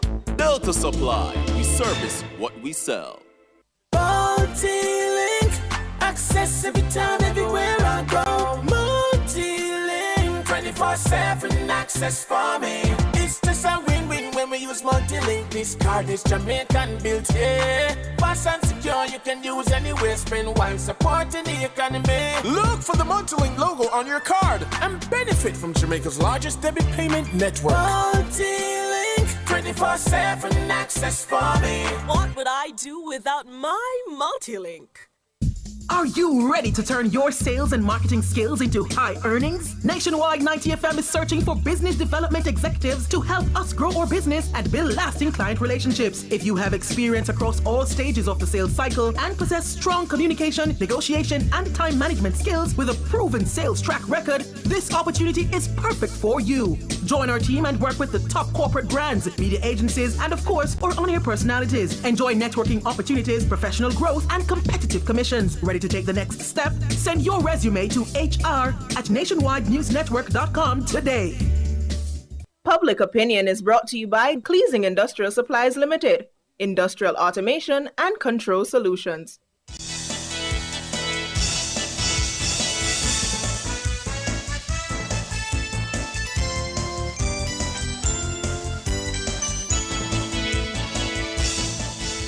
Good evening, and welcome to Public Opinion. I'm Robianne Williams. A special one to our YouTubers. Thank you so much for tuning in. You know, we want to hear from you on a daily basis, so we ask you to weigh in live in the comment section on today's Public Opinion. We're talking housing.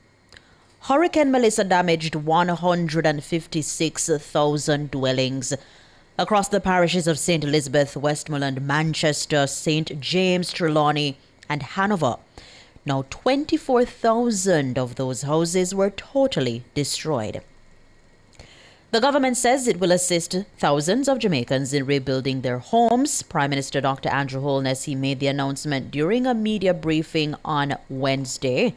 Dr. Holness says the JDF will also use its supply chain to assist in the rebuilding effort in the coming days. He says thousands of pre-built container solutions will be utilized rapid in this provision of shelter for Jamaicans. We have examined pre-built containerized modular solution, and we have settled in our minds that this is appropriate for the Jamaican situation that we now have. There are different types, different versions, and so I've met with the NHD and The NHD has provided us with a solution that they are presently working on. At a later stage, we'll go into more details, but the plan is for, in the initial phase, for the NHD to purchase 5,000 container homes, and some of them will be for sale. So with a program with the NHD, you will be able to purchase. Some of them will be used to build housing schemes, which you can purchase, and a portion of them will be made available through social housing. That is Prime Minister Dr. Andrew Holness speaking at a media briefing on Wednesday. So we want to hear from you. In public opinion this evening, we're asking, do you support the government's plan to provide container homes for Hurricane Melissa victims? I'll start with the comments on Facebook, where Audley Nain is saying they are much more safer than what they previously had. I agree with this 100%. Instead of giving $10 million to each MPs, buy containers and give those persons who lost their homes. Philip Jackson here telling us that before we start the judgment, let's think. Use your brain before you flash your tongue. Freestyle. Wow. Where some people, they were living in the first place. Wolf, if Wolf Huff and Puff, he could blow it down like the Three Little Pigs.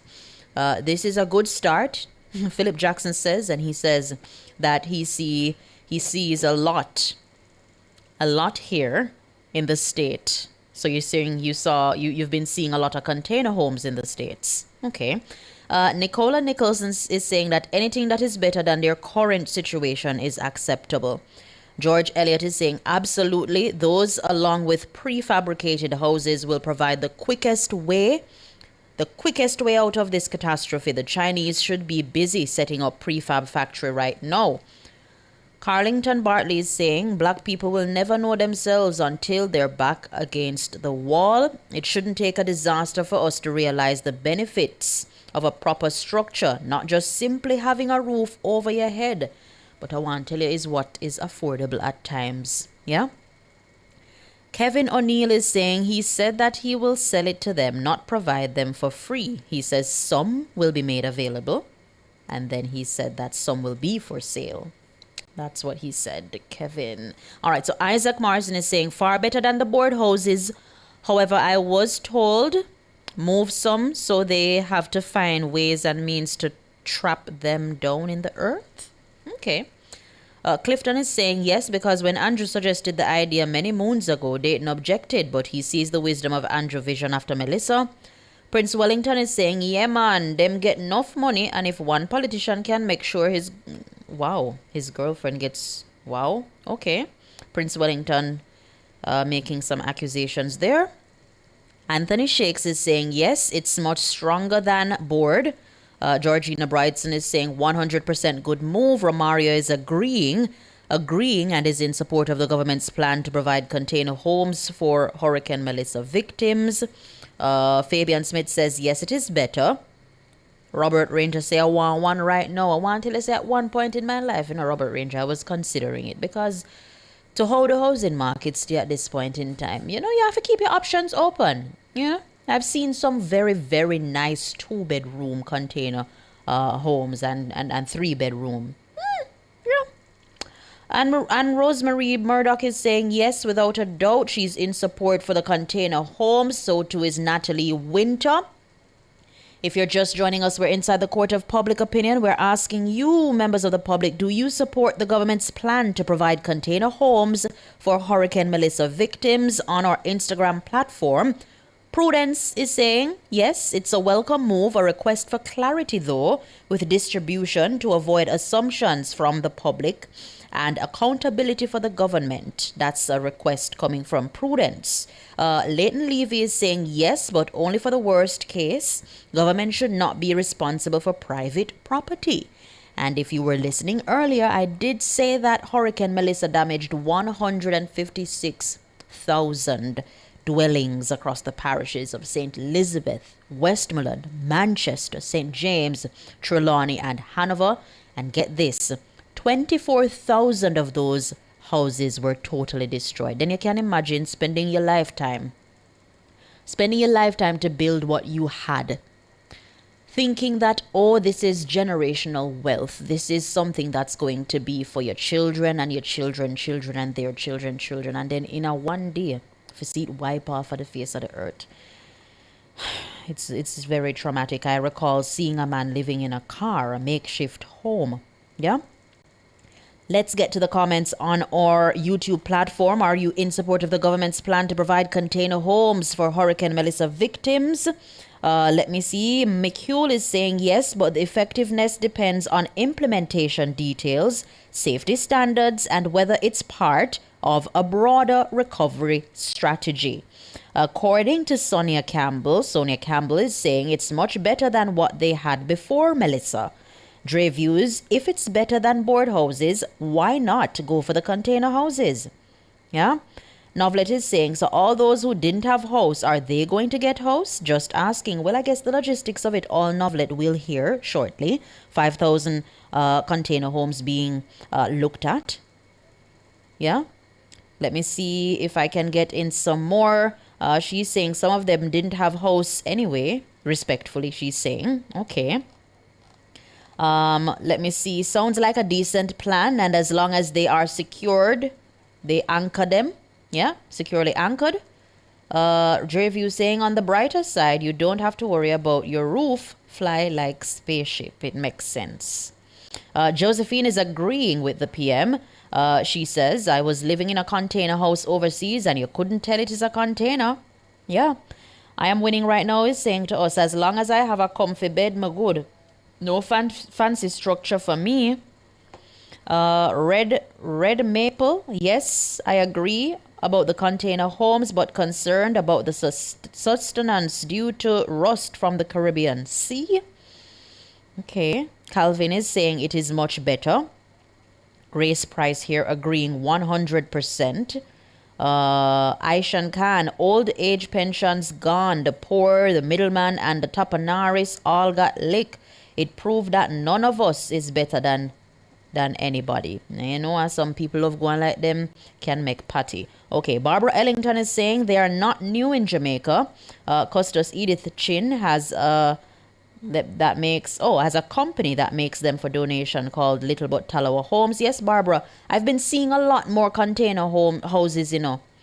A lot more container houses I've been seeing. Vaughn is saying that he prefer the building of townhouses. This will maximize on space and less material as these have shared walls. Yeah? Great idea, says Ina Brown. Marjorie is saying, no, they're not free. I did hear the Prime Minister said that, you know, things will be put in place for some to be on sale. Some will be sold. So we await the plan for that. Marjorie, totally await the plan for that, because I do know that the word free never come up. Yeah, the word free never come up. So we take note of that. Dre Views, I see you saw what I said. Okay. Althea is saying it's better than nothing, and it's a roof over your head. Yeah. Let us see. I mean, we have to wait to hear more on this initiative, these 5,000 container homes that will be made available, whether to be sold through NHT. Pre-built container solutions, the Prime Minister said, will be utilized in this provision of shelter for Jamaicans. The World Bank assessed billions of US dollars in residential property damage caused by Hurricane Melissa. It's really a tragedy. It's traumatic at the very least. Some of the videos we've been seeing coming out of these parishes. Social housing ones will be free, says Carlene Smith. We wait to see. Gertrude Hubbard, you and I both would take one right now. Not making light of the situation in any sense, but some of these container homes that we've been seeing, well put together, you know. Could I take one? Anyways, guys, that's the time for Public Opinion. Thank you guys so much for participating. The Business Report is up next. Public Opinion was brought to you by Cleasing Industrial Supplies Limited, Industrial Automation and Control Solutions. Drive the most exciting new vehicles in Jamaica. Schedule your 2024 Ford Ranger pickup or Ford Everest 7-seater SUV test drive now. Call or visit KIG today. The time by KIG is 6:35.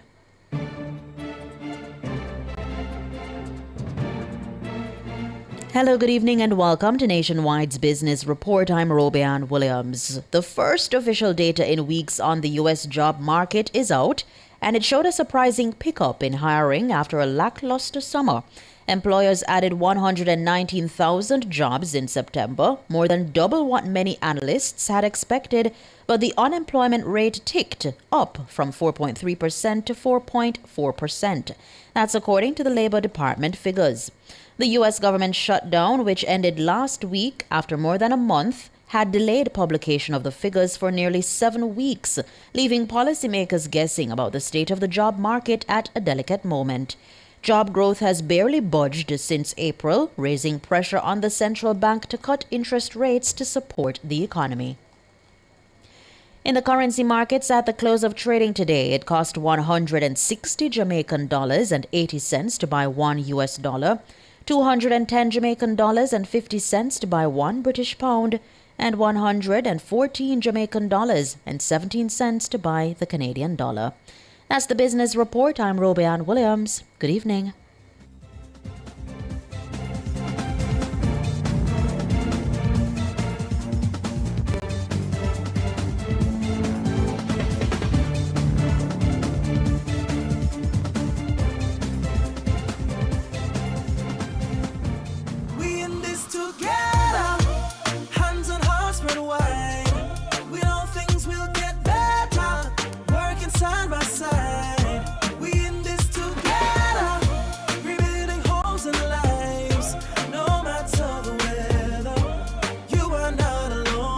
Sagicor is contributing over $200 million to Jamaica's Hurricane Melissa recovery. We're also standing by our clients. If you're a client in need of support, call 888-SAGICOR.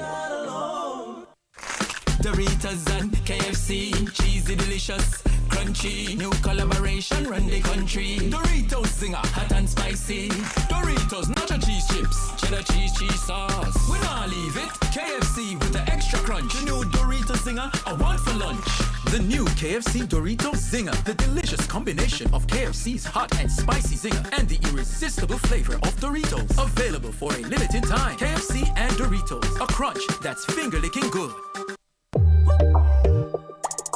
I'm Dennis Brooks. I'm Marlon Campbell. I'm Floyd Green. And I'm Garth Williams. Catch us on the Jamaican Dads podcast right here on Nationwide 90 FM, Thursdays at 8 p.m. with a repeat on Sundays at 6 p.m. The Jamaican Dads podcast is all about providing men with a healthy, safe, and functional forum to tackle many of the taboo topics that concern our masculinity. Like everyone else out there, we're dads of varying amounts of experience who come from different backgrounds and often view the world differently. We're definitely not perfect, but we're all brethren and we're all committed to this piece of rock called Jamaica. Too often, there are no safe spaces for men to explore the issues which are important to us. Plus, most of the content out there about parenthood is produced by women, for women. So we think it is important that we be the change we want to see. Follow us on YouTube, Facebook, Instagram, and Twitter at Jamaican Dads with a Z. And definitely join us here on Nationwide 90 FM every Thursday at 8 p.m. with a repeat on Sundays at 6 p.m. for the Jamaican Dads podcast.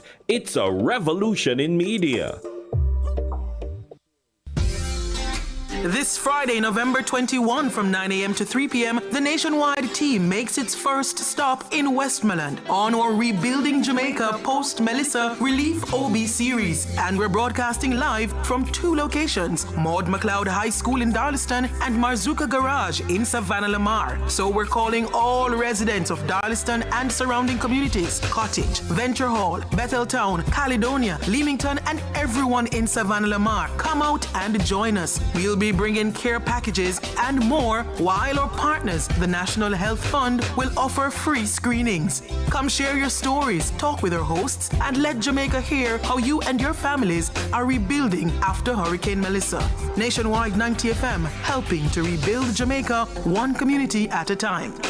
This outreach is made possible by NHF, Marzuka Garage, NSWMA, the Ministry of Labor and Social Security, LMH Publishing, and Phoenix Vision Center.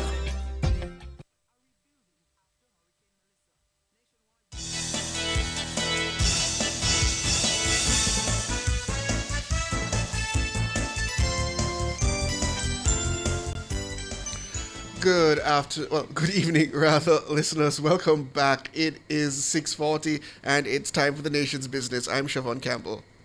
And my name is Sanjay Lewis. Well, the Ministry of Labor and Social Security has assessed more than 17,000 households which were damaged by Hurricane Melissa. Portfolio Minister Pernell Charles Jr. made the announcement at a press briefing in Kingston on Thursday. The assessments are being conducted through the Ministry's Jamaica Household Damage, Impact and Needs Assessments, that's JHDINA tool. The mechanism is able to capture information on damage to housing structures, impact on household members, loss or damage to productive assets, and immediate needs for relief. Minister Charles Jr. says the assessments are being done on a priority basis. Meanwhile, Minister Charles notes that close to 60,000 food relief packages have been delivered to residents in inaccessible communities. The packages include protein sources, canned vegetables, staple foods, and powdered milk.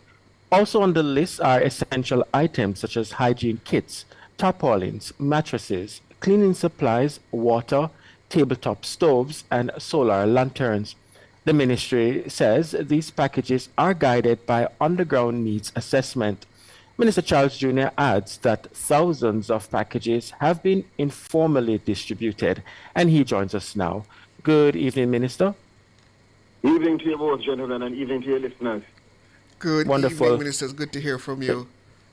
Minister, can you give us a sense of the geographic distribution of the assessment so far, and which areas have been hardest hit? Yeah, well, I can do this.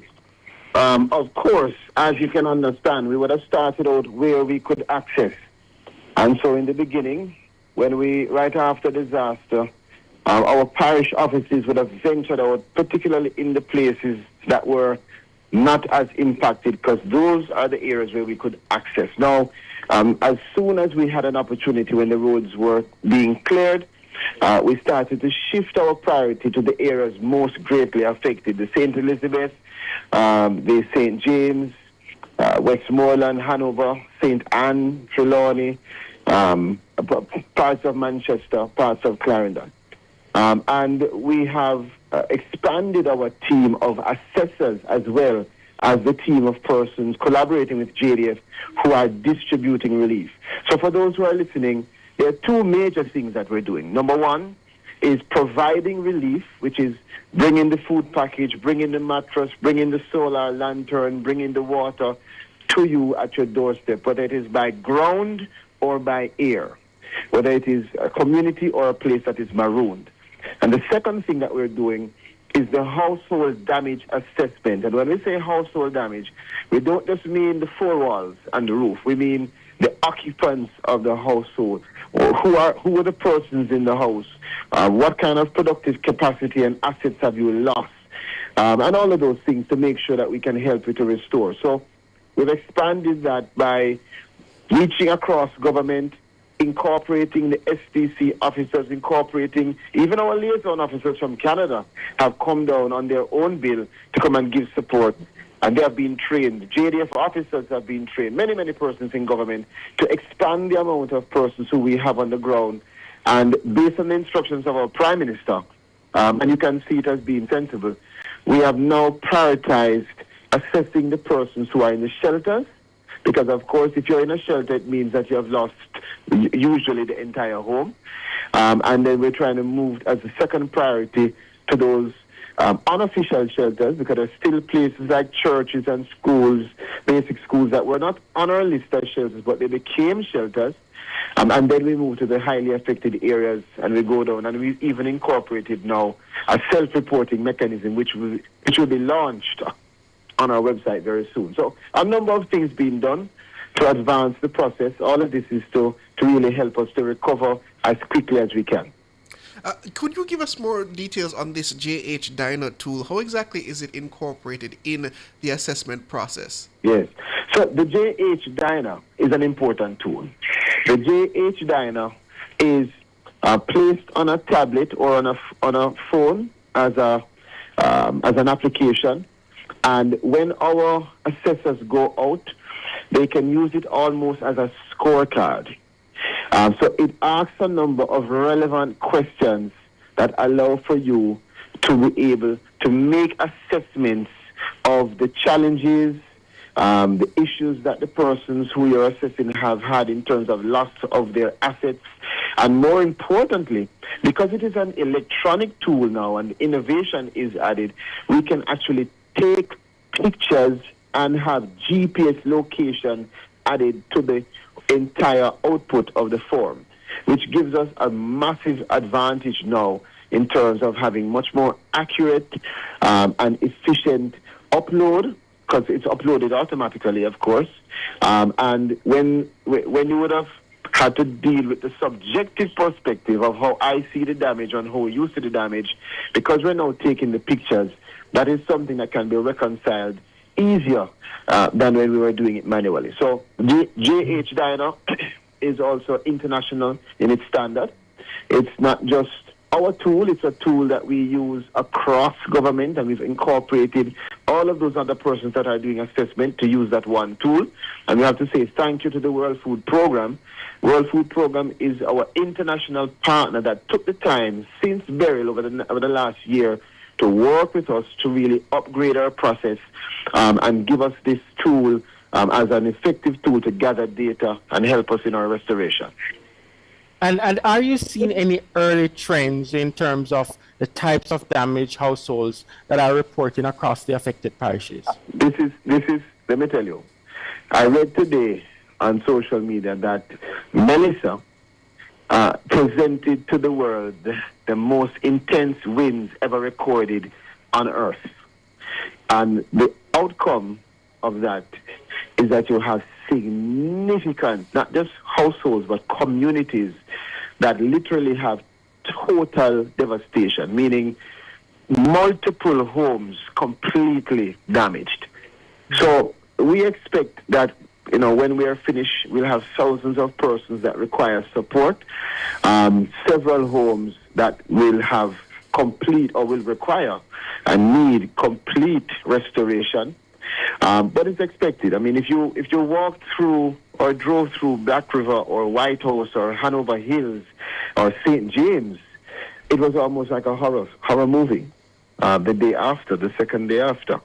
And that showed you really how intense the wind was and the impact on the households. Now, it gives us greater reason to move faster. And that's why the Prime Minister has been saying to us, listen, what we did before in Beryl, we can't take that approach now. So we cannot just rely on the Ministry of Labour and our interns. We have to expand, train, and make sure that we make this restoration as timely and as comprehensive as possible, because people are in a much worse situation than they were last year, July.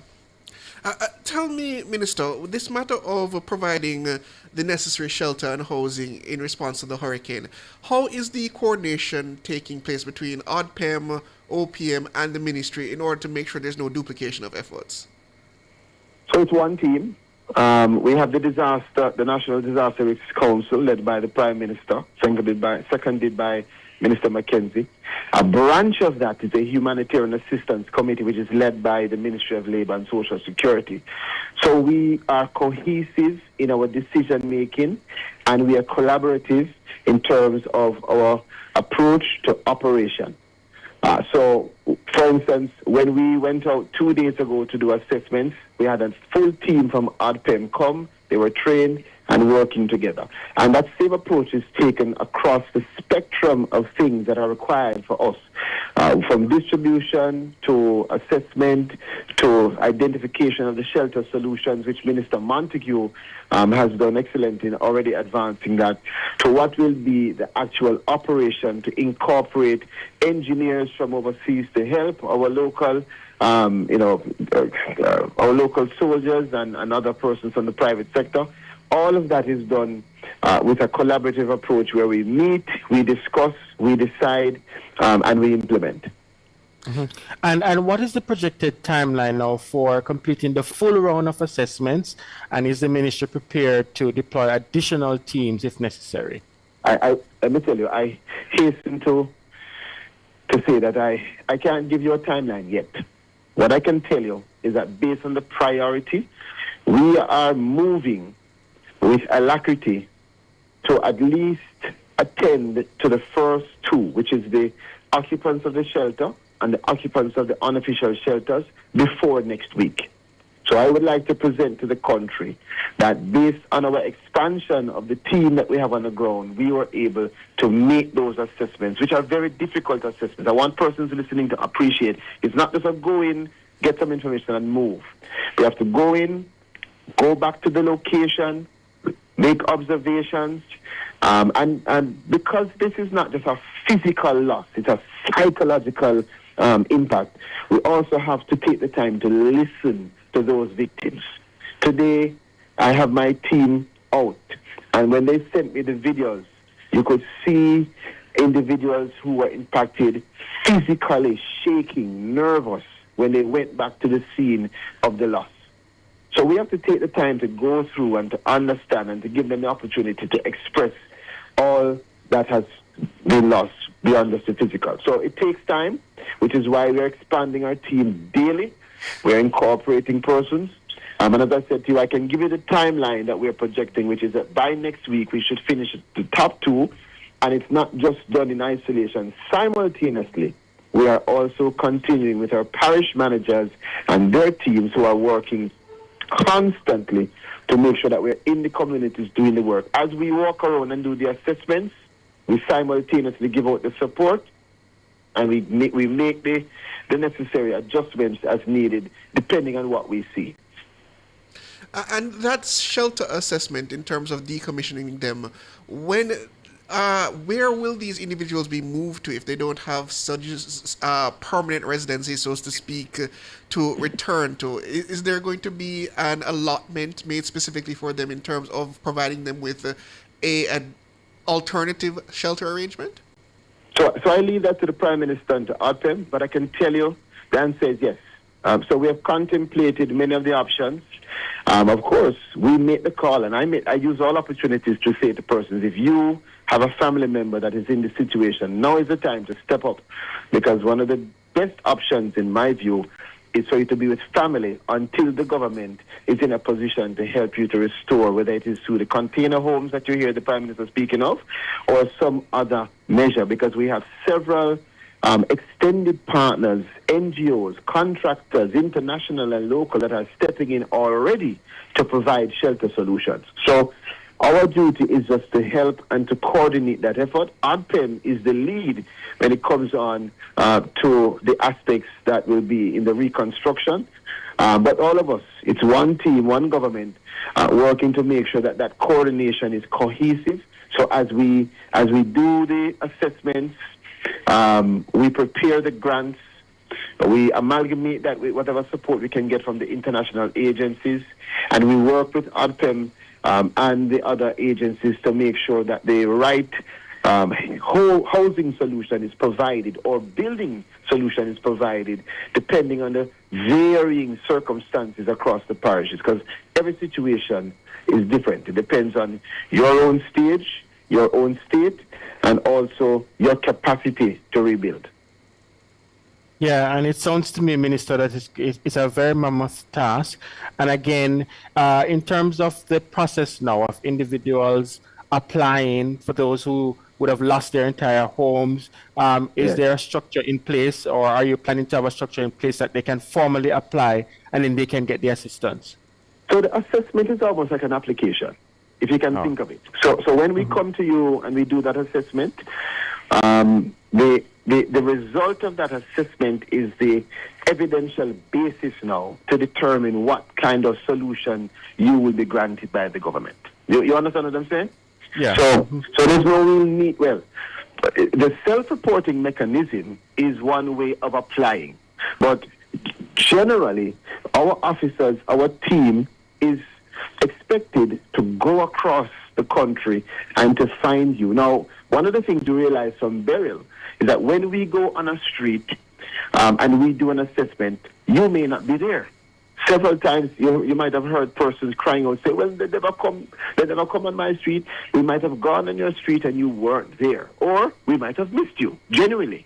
So the reason why we have this self-reporting is if we, for whatever reason, do not incorporate you into the entire batch of persons who are assessed, still have that opportunity to apply or to at least alert us that, hey, listen, I'm here and I believe, at least based on my observation, that I was impacted. And we can now take that information, go back, do the verification, add you with the JHDINA tool, and you will now have an opportunity to be a part of the batch, assessed, to get the support from the government. And I would like to go there with you, Minister. This matter of assessment in terms of needs from the government, because you have, for example, the NHT is providing support in one way, other ministries and agencies might be providing support in another way. Average Jamaican probably has no idea where specifically they should go to turn in terms of getting the most comprehensive support they can. Yes. Is this JHDINA tool able to provide them with the proper avenues for that support? As in, will you direct them to the NHT when they need to go to the NHT? Will you direct them to, say, the NWA if they need support from that agency, etc.? Yeah, no, that's an excellent question, I must tell you. But no, the JHDINA tool is not expected to be a form of direction to one agency or the other. But what it will be is perhaps the converse, where the agencies will have access to that data to make a determination now, which I believe will all be coordinated under ADPEM, as to what solution, whether it is the NHT solution or some other solution, would be best suited for you, depending on the data that we have collected. Is it clear? Yes. Yes. But that's a good question. And it gives good thought. So I hope the persons listening understand that the tool isn't going to pop out an agent say, you're best for NHT or you're best for this. No. But the data that we get there is very comprehensive. And government now, under the rubric that the Prime Minister has developed, will be able to determine community by community what's the best suited result. Now remember, you have some communities that are totally wiped out. So a one-house rebuild or a two-house rebuild is not going to be sufficient. So for those communities, for instance, I believe you will see perhaps the implementation of a much more comprehensive community-structured assessment, which is why the Prime Minister is pushing us to not just have household damage assessment, but to do the agricultural assessments, the community assessments, and all of the assessments in one, so that they can be a complete solution where you have places like Black River, where you have complete devastation across the entire space. Mm-hmm.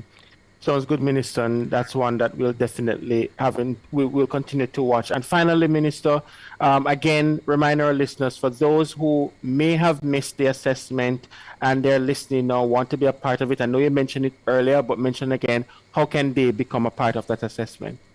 So, number one, if you have a parish office nearby you, or what you may call a part office or the NIS office, please feel free. It's your office. Attend the office, ask for the parish manager or any of our staff members and give them the relevant information. Bring as much data as you can. And if you don't have your documents, don't worry. No one is turned back because of lack of documents. Secondly, in addition to our members at the office, we will be going around. So we may very well come to you. And if you don't see us come to you, or if we come and you're not there, we will have a self-reporting web-based system on our site that will allow you, if you can get the access, to give us the information for us to find you and verify and add you to the batch of assessments. That is Minister of Labour and Social Security, Pernell Charles Jr. Thank you again, Minister, for all your efforts, and thank you for joining us this evening. Thank you. I should be with you guys in Westmoreland tomorrow, so all the best. We look forward to seeing you. See you then. Good. We take a break, listeners, and come back with some news from overseas.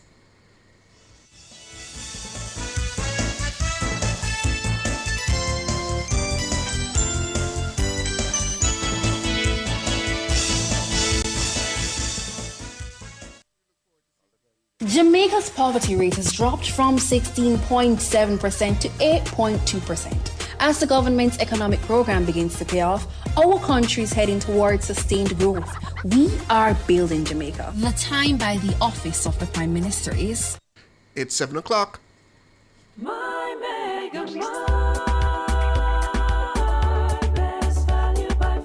With so much to do in one location, make Megamart your one-stop shop. Pick up your groceries and houseware needs, grab a bite and pay some bills, fill your prescriptions and see the beauty products in our pharmacy. All in one amazing location. My Megamart, the best value by far.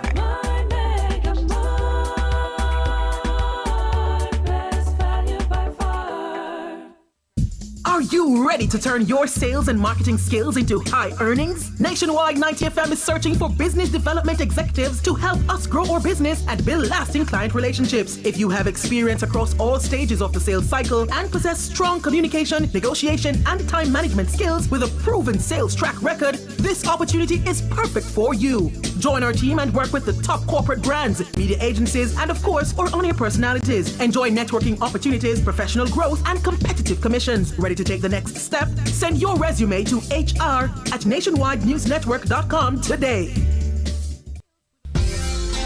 This Friday, November 21 from 9 a.m. to 3 p.m., the Nationwide team makes its first stop in Westmoreland on our Rebuilding Jamaica post-Melissa Relief OB series. And we're broadcasting live from 2 locations, Maud McLeod High School in Darlaston and Marzuka Garage in Savannah Lamar. So we're calling all residents of Darlaston and surrounding communities, Cottage, Venture Hall, Betheltown, Caledonia, Leamington, and everyone in Savannah Lamar. Come out and join us. We'll be bringing care packages and more, while our partners, the National Health Fund, will offer free screenings. Come share your stories, talk with our hosts, and let Jamaica hear how you and your families are rebuilding after Hurricane Melissa. Nationwide 90FM, helping to rebuild Jamaica one community at a time. This outreach is made possible by NHF, Marzuka Garage, NSWMA, the Ministry of Labor and Social Security, LMH Publishing, and Phoenix Vision Center.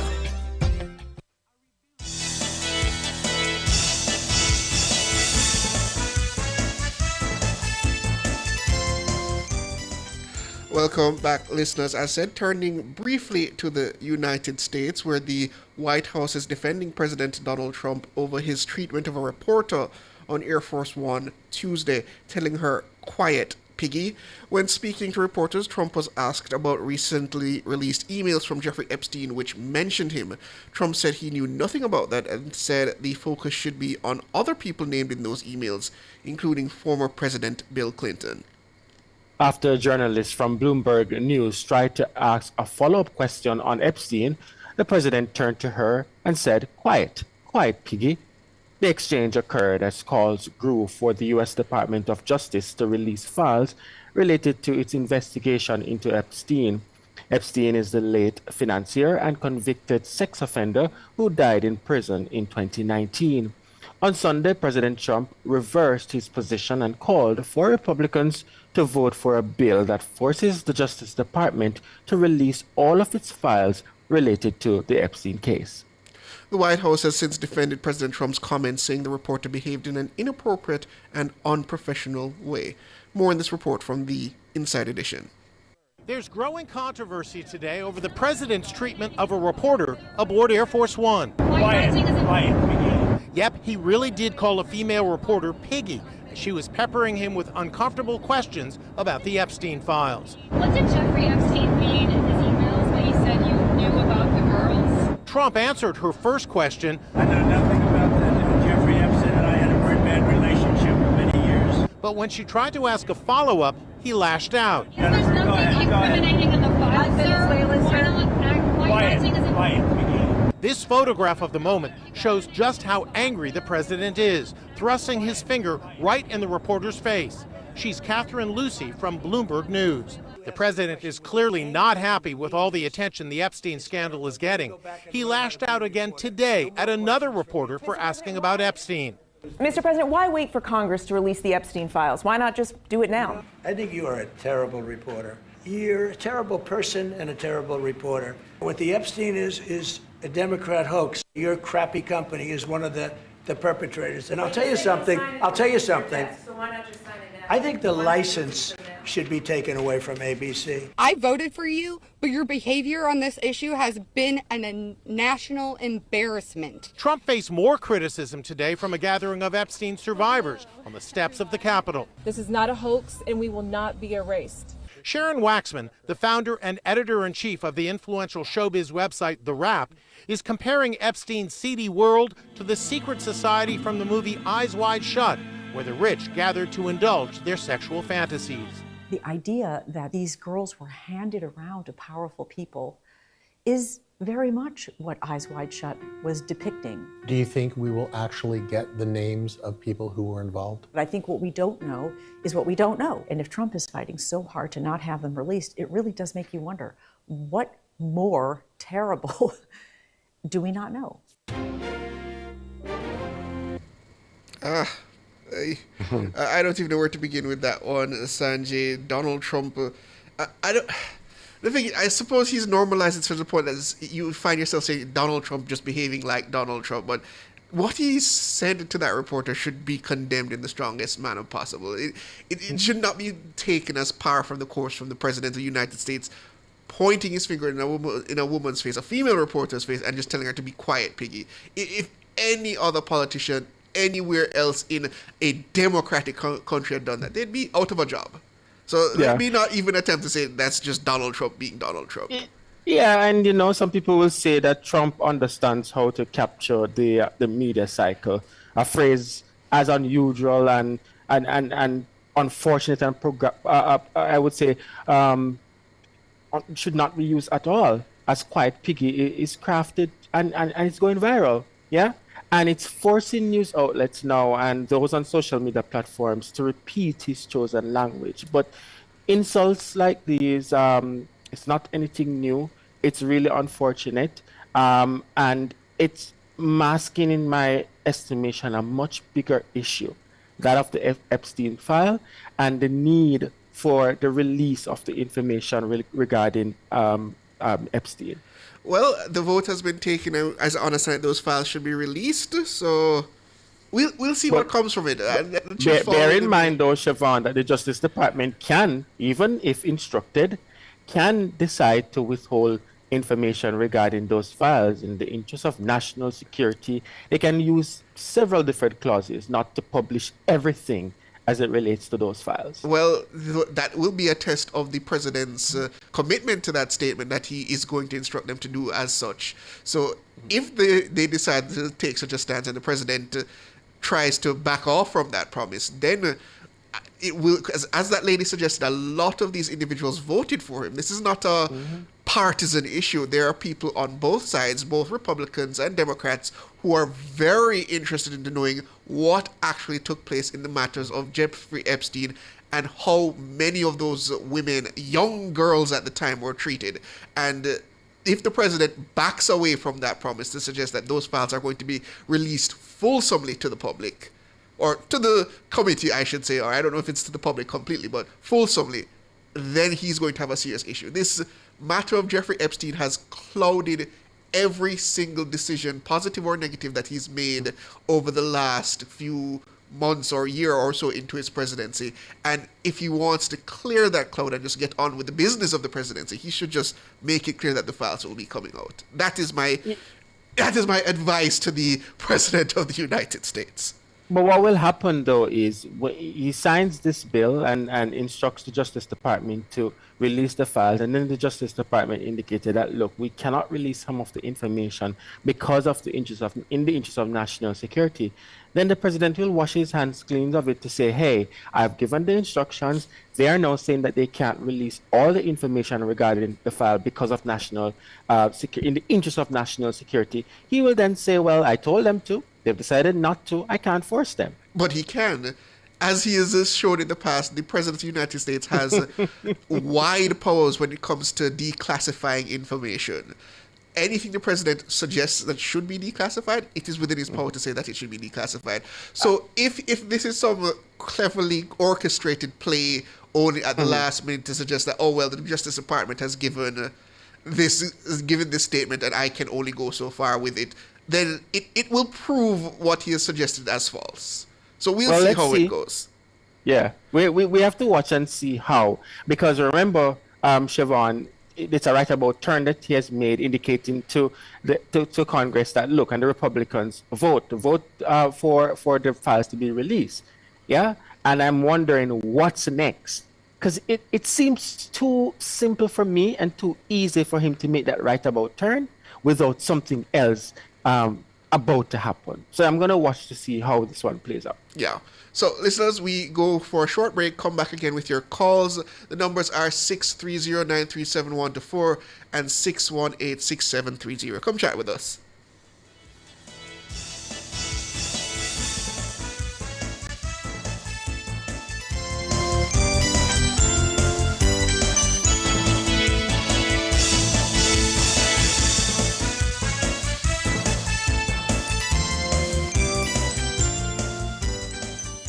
We in this together, hands on hearts spread wide. We know things will get better, working side by side. We in this together, rebuilding homes and lives, no matter the weather. You are not alone. Sagicor is contributing over $200 million to Jamaica's Hurricane Melissa recovery. We're also standing by our clients. If you're a client in need of support, call 888-SAGICOR. Jamaica, we have weathered many storms. Sometimes a helping hand makes all the difference. That's why the Ministry of Labour and Social Security is working tirelessly, along with parish disaster committees, the Jamaica Defence Force, the Office of Disaster Preparedness and Emergency Management, ODPEM, government agencies and the private sector, and other valued local and international partners, bringing relief to thousands of families affected by Hurricane Melissa. Together we rebuild. Together we emerge stronger. For further information, call our Client Care Centre at 876-922-8013. Send us a WhatsApp message at 876-582-8972 or 876-849-8614, or email us at clientcare@mlss.gov.jm. The Ministry of Labour and Social Security, the People's Ministry, leaving no one behind. This Friday, November 21 from 9 a.m. to 3 p.m., the Nationwide team makes its first stop in Westmoreland on our Rebuilding Jamaica Post-Melissa Relief OB series. And we're broadcasting live from two locations, Maud McLeod High School in Darlaston and Marzuka Garage in Savannah Lamar. So we're calling all residents of Darlaston and surrounding communities, Cottage, Venture Hall, Betheltown, Caledonia, Leamington, and everyone in Savannah Lamar. Come out and join us. We'll be bringing care packages and more, while our partners, the National Health Fund, will offer free screenings. Come share your stories, talk with our hosts, and let Jamaica hear how you and your families are rebuilding after Hurricane Melissa. Nationwide 90 FM, helping to rebuild Jamaica one community at a time. This outreach is made possible by NHF, Marzuka Garage, NSWMA, the Ministry of Labour and Social Security, LMH Publishing, and Phoenix Vision Center. Informative, educational, insightful. Let's talk justice. Tackling topics like constitutional rights and reform, domestic violence, and rights issues that affect you. Let's talk justice every Monday from 1 to 2 p.m. on Nationwide 90 FM. Call in, share your thoughts, be empowered, know your rights, and let's talk justice, ensuring access to justice for all, courtesy of Jamaicans for Justice.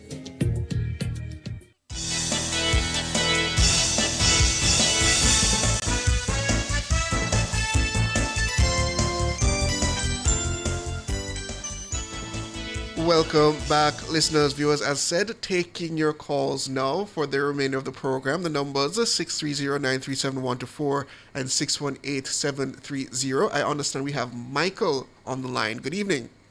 Good evening, sir. How are you this evening, sir? I'm doing all right. How are you, Michael? You know, sir, good up here at the Blue Mountain here, man. I'm happy to hear it. Yeah, but there's only one thing, you know, me there in the darkness, though. Oh, dear. Still no electricity up there? Yeah, no, electricity reach from me and like Guava, Mavis Bank, some of like the JSPS band, them know so well, Frank did still in darkness, you know.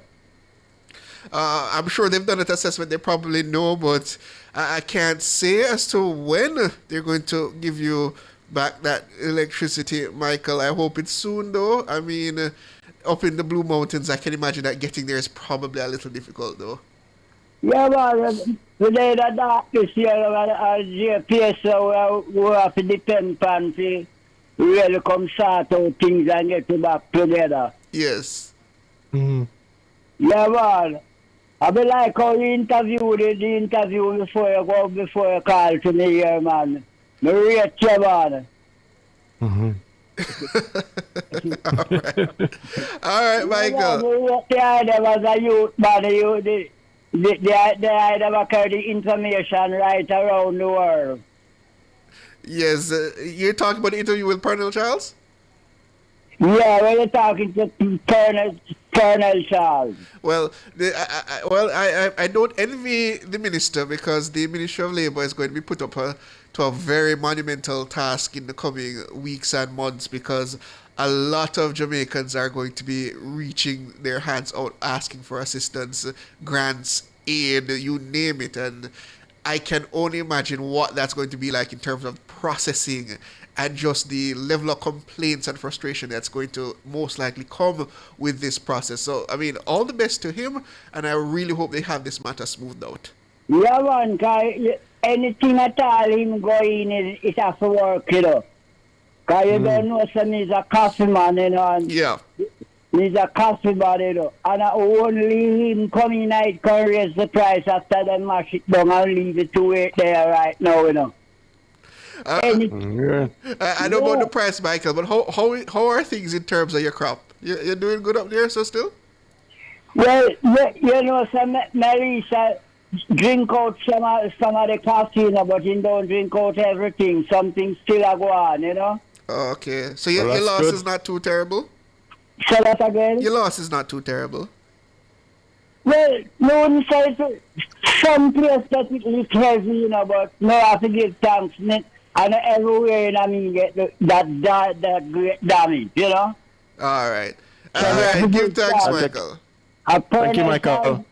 Colonel Charles Jr., man, anything at all, I mean, it go good. What do you mean the Minister of Agriculture and Land? I him that fine go buy some tractor, you know. Well, I'm sure he's listening, and I'm sure he appreciates that vote of confidence, Michael. Big up Colonel Charles Jr. and yell up him daddy took all the way a boy used to live around town, you know. All right. Yeah. All right. Them time he never go and have a spot of grade in a head front, you know. Now he must have grown for years now, I don't see him. You know, have a good afternoon and a good evening, man, and continue doing great work. All right, Mike. Take care of yourself, Michael, and good luck with the farming. All right. We have Papa Nana next. Papa Nana? Good evening to you both. Good evening to you both, gentlemen. Evening, Papa Nana. How are you doing?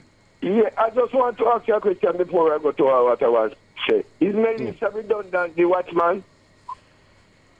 I can't speak to the internal workings of Nationwide, Papa Nana, just to say that for the moment, being watchman is not going to be aired.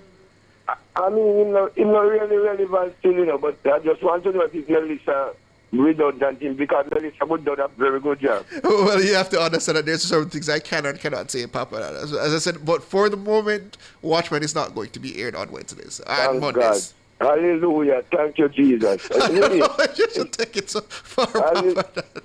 Hallelujah. Listen to me now. My next thing, you know, and I want to tell you and Sanjay, right? Yes. How you people conduct the program, I really appreciate it sometimes, but not all the time, because I think both of you sometimes take up a lot of time. Unless I have the call I get sometime. But anyway, I still appreciate both of you. Two of you two good guys. Well, we appreciate you, Papa, and the YouTubers and the listeners, as always. We always appreciate the feedback. This is not a space where people are so pompous that they cannot be humble in the face of criticism. Yes, but I just want to ask both of you people, I don't know if you don't have any skill in engineering. I think the container houses are the best for the time being. I mean, it's the best thing that could ever considered in helping the homeless. But what I am saying, I hope it is not going to be flat on the ground. I don't know. I guess we'll have to hear from the government once they actually arrive. I'm sure they've done their assessments in terms of what they require, because you have a wide variety of container homes. You have the basic models all the way up to the very, almost, I would say, luxurious mansion quality container homes that can be provided. So we'll see what the government has chosen in terms of the suitable solution, in terms of the rapid deployment. But I can't imagine that especially coming right off the back of a hurricane, that the government would choose a solution that they don't consider suitable for the environment where it's going to be utilized. Yes, because I don't know if you noticed going to Falmouth when I was able to see it properly. You see a container house on your left hand going there, and I mean it is so beautiful. Going to Falmouth way there on your left hand, I think is after you pass. After you pass the market?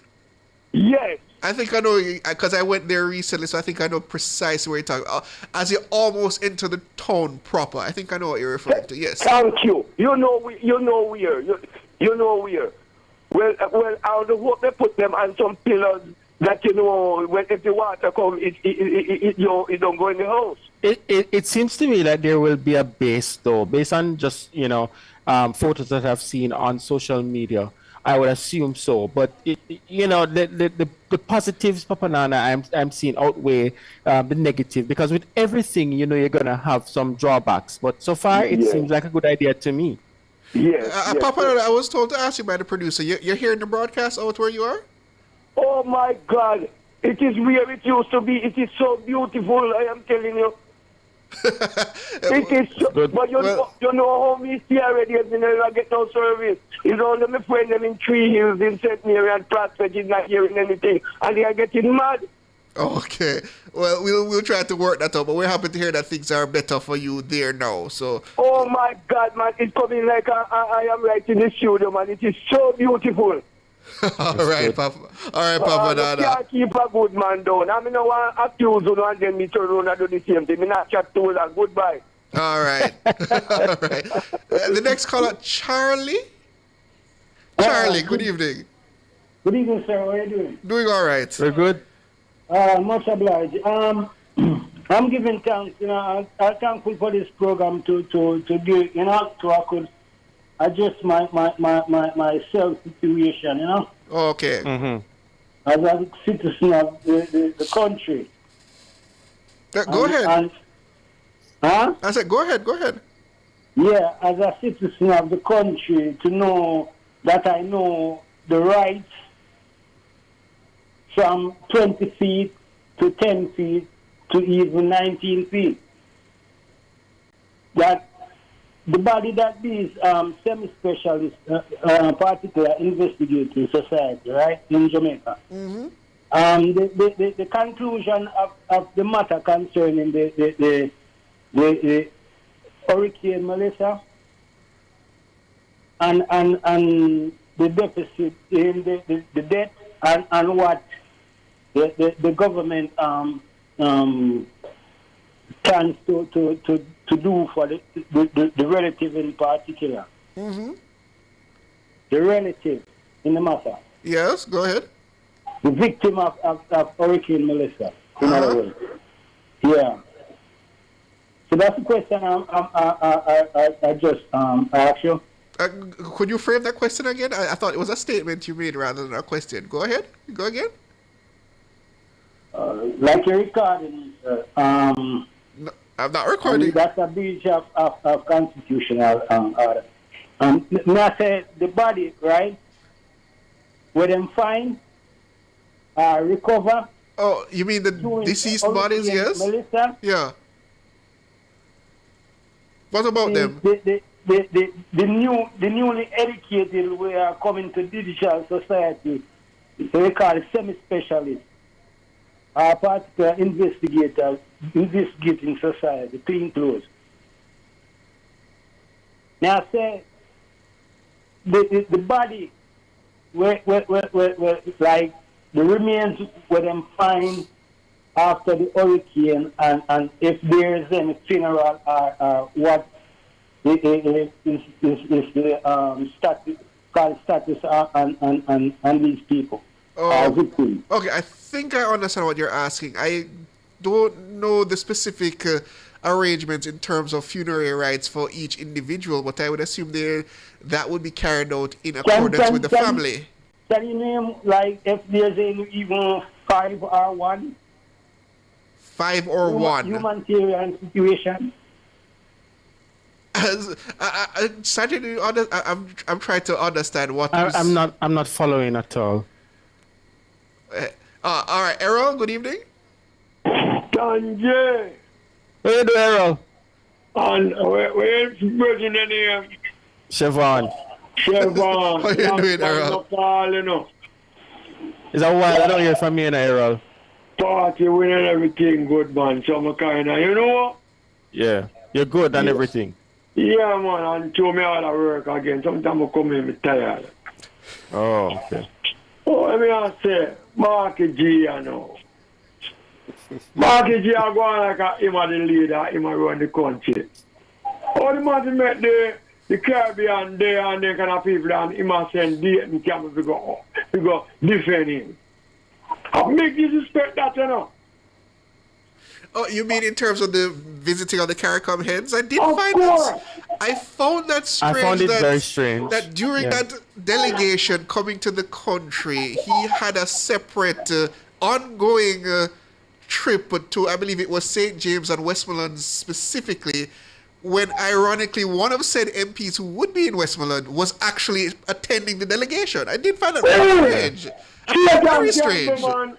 I see that can go to him and represent him, you know. Well, the truth is, they went to Dayton's constituencies. I can understand why Dayton would have been present, but I really find it very strange that Mark Golding was not present. With so many of the CARICOM leaders being present, if I was leader of the opposition, would make myself available to be there. Look here. You cut off and I'm not hear you. No, man, I was saying that I found it very strange also that Mark Golding was not present. And if I was leader of the opposition, I would make it a point of my duty to also be present with so many Caribbean leaders being present. All the for Marky G is money. Marky G now with the people, them. In the election, how much thousand vote Marky G get? As in his constituency? No, in worldwide. Worldwide? You mean across the entire country? Yeah. I don't remember the exact total, but it was quite significant. About what, 48% of the vote? It was about 49% of the vote. A little over 401,000 of the votes the PNP got in the last election. Right, and the GLP have look more than that. Yeah. Yes, the GLP won the election as a result. For the people, man. Them just go around and make a move on them know the Ian propaganda. Well, I tell you, Marky G, he left on the country and he left on the people. Big time. I hear you, Errol. All right? Yeah, we'll hear you. But Errol raises a good point in that, Sajid, because I said to myself, why do you have this concurrent, separate engagement when you have the heads of your regional partners visiting the island, and instead of you, the leader, being there, it is your general secretary of the party that is in attendance? When Andrew was the secretary, right there, the people, that must have waiting for.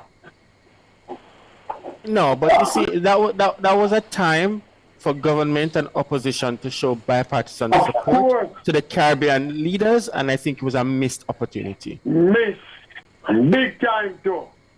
Yeah. One thing I'm glad for the Jamaican people is this government here win, because it was them win. They yam the people them supper. Have a good night. Have a good night, Errol. I see Linda Ming asking if Dayton was invited. I can't imagine that he would just impose himself. It was his constituency. Yes. Remember, part of the tour. So I suppose by that very nature, he is invited. Yeah. It is his constituency. Yeah. I'm sure they would have had some dialogue with him prior to that they will be visiting his constituency. Yeah. The next call is, remind me? O'Neill, good evening. Good evening. How are you Hello, doing, O'Neill. sir? Good evening. Not so bad. Not so bad, you know. Yes. You know, Cliff, you give me a homework yesterday, and I really came up with an answer, you know. What was the task that you were set upon? No, he was asking me if I can find out any crew that make any great contributions, you know. Okay, any crew that can make any great contribution as in to the hurricane effort? Yes, I came across Reggie Crew who used to do horse racing in Belvedere. Oh, okay, yes. Yes. I'm also a crew, you know. Okay, I see. So you did your historical analysis. Yes, because I was telling him that Belvedere should be considered heritage tourism, you know. And so I didn't know that horse racing was done there, you know. I to be honest, I didn't know either. But I mean, horse racing has been one of those perennial fixtures in Jamaica. Even when people suggest it's antiquated and outdated, it has continued throughout the years. Yes, and I'm glad that I'm going to Westmoreland tomorrow because I did send out a message to Cliff Hughes and George Davis, you know. Yes, that I want to hear from my sister Judith Crew, you know. So you want to hear from your sister? Yeah, Judith Crew and any other crews, you know. Okay. What happened was that Judith Crew got separated from me as a kid. I was taken to the Boston Mental Hospital for Children by my mother. So Judith Crew didn't see me, and I have been away from my family for many years. But I was able to connect with Judith in 2017, and then the contact lasts for 3 years, you know. Mm-hmm. What happened was that my mother told her that she's not my sister, but when I check it out and I re-verify the thing with her, Judith is indeed my sister, you know. Yeah, Judith is indeed my sister. Okay. So yes, you're back in contact with her?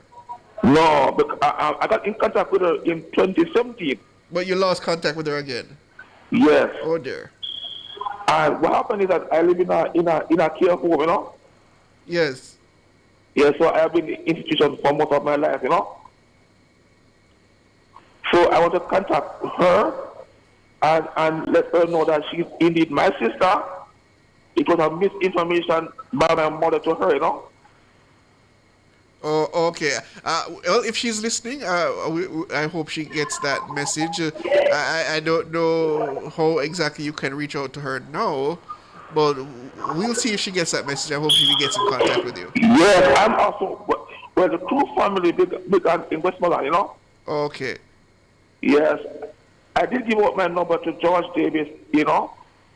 Okay, well, I will see. I will check in with George to see if he's got any information. But I think if he had, he would have probably have shared it. So I don't think we have anything additional at this point. Okay, and there's something else I need to say to you, you know. You know. Go ahead, O'Neill. Yes. We want to take some other callers, so go ahead. Okay, you see, okay, we talk about the Caribbean, okay? Yes. Mm-hmm. But I think that nationwide could have a special feature on the Caribbean at some time, you know? In regards to what specifically? Like Caribbean news or Caribbean happenings, you know? You're talking regional news. We have our regional news attached to most of our news segments, though. Unless you're referring to something else. But it would be good if you could have a special program, you know, pertaining to the Caribbean, you know? So a special Caribbean feature-length program, is what you mean? Right, because, you know, we are so complaining about, you know, we're not really attached to the Caribbean, you know? Oh, I hear what you're saying. I don't know to what extent that's going to be executed here at broadcast headquarters, but we take on suggestions as put forward, so I can put that to the producers and see what they make of it. But thank you for the suggestion. Yes. All right. Thank you, O'Neill. Thank you for the call. Carl, good evening. Evening, Siobhan. Evening, Sanjay. Good evening, Carl. How you do? Sanjay, you know what? If you notice for a while now, we haven't heard nothing from Richie. And yes, there was a gentleman who used to call Mr. Hughes all the while, and when he finish the program, he have to ask about Venetia Phillips. I don't hear nothing from him for a long time now. Yeah. Anyhow, Errol Reyes are very. Last night I should have asked the same thing. If you notice, Mr. Golding is trying his very much best to see if he can divide Jamaica. In everything, if you look coming down from the national arena with the Quest security guard uniform and a award in a turn up, and even the Caribbean people them was here Monday in call press conference. Him set up his own website. And if you look on all of the things them continue with Golding. Golding is trying his best to divide. He say one set of people are PMP and one set are JLP. Golding is trying his very much best to divide the country. I don't know if I'd go so far, Carl, but I will say this, that in matters of projecting national unity and matters of decorum and just general nationalistic endeavors, Mark Golding does seem to leave a lot to be desired. He does seem to have a very unenviable list of faux pas and just poor judgments made in that regard. I do agree with you on that. Okay, I don't know if you did wait this morning I hear an interview with Tana and George with a lady. And the lady says the best thing, she never used this term, says the best thing Jamaica have done to have this government into office is the best thing happen. You don't know if you did hear. I think that interview was yesterday evening. I recall Miss Antoinette Sadil. Do you remember the last name? Sadil, I think it's a long name. It's a very long name. Yes, but she was on and she praised the government quite heavily for how their response to Hurricane Melissa and even the preparations for Hurricane Melissa in terms of the various contingency funds and policies put in place to manage the immediate impact of the hurricane itself. So she gave the government and the Prime Minister quite a re-endorsement. Right. I don't know if you was listening in a board where Mr. Bunting chair. That's my job. Of course, I was listening. You hear how Mr. Warmington teaches people about... Oh, yes. Once again, as I said, Mr. Warmington, when it comes to parliamentary procedures, it is hard to contest him on anything. I saw how Mr. Bunting tried to wiggle out of it, but Warmington nailed him down anyway. In try his best, and Mr. Warmington was having none of it. So Warmington continued to put it to him that he don't know nothing that him is there doing. And that is what they did want with it. They choose September 3rd. People will not know nothing how your parliament govern. What a mistake we would have made.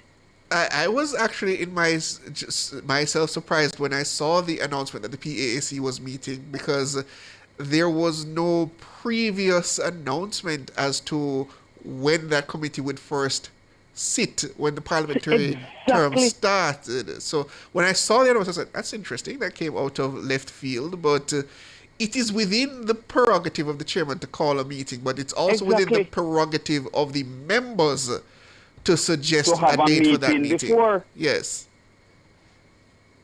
So it is almost like I try to lead that chair.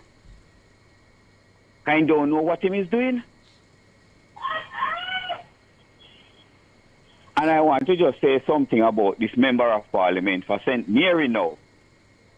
Which one? Yesterday morning or Tuesday morning, one of those morning, he was there quarrel and they said about 6 and 7 o'clock news that the government gave him $3 million and that can't do nothing, because if him give $50,000 to each person, the 3 million, what this man doesn't understand, if you go to St. Elizabeth and look at the disaster that happened here, when P.J. Patterson was in government, we did have a storm also, and he couldn't give one of them $1 million. I wasn't there to give to them.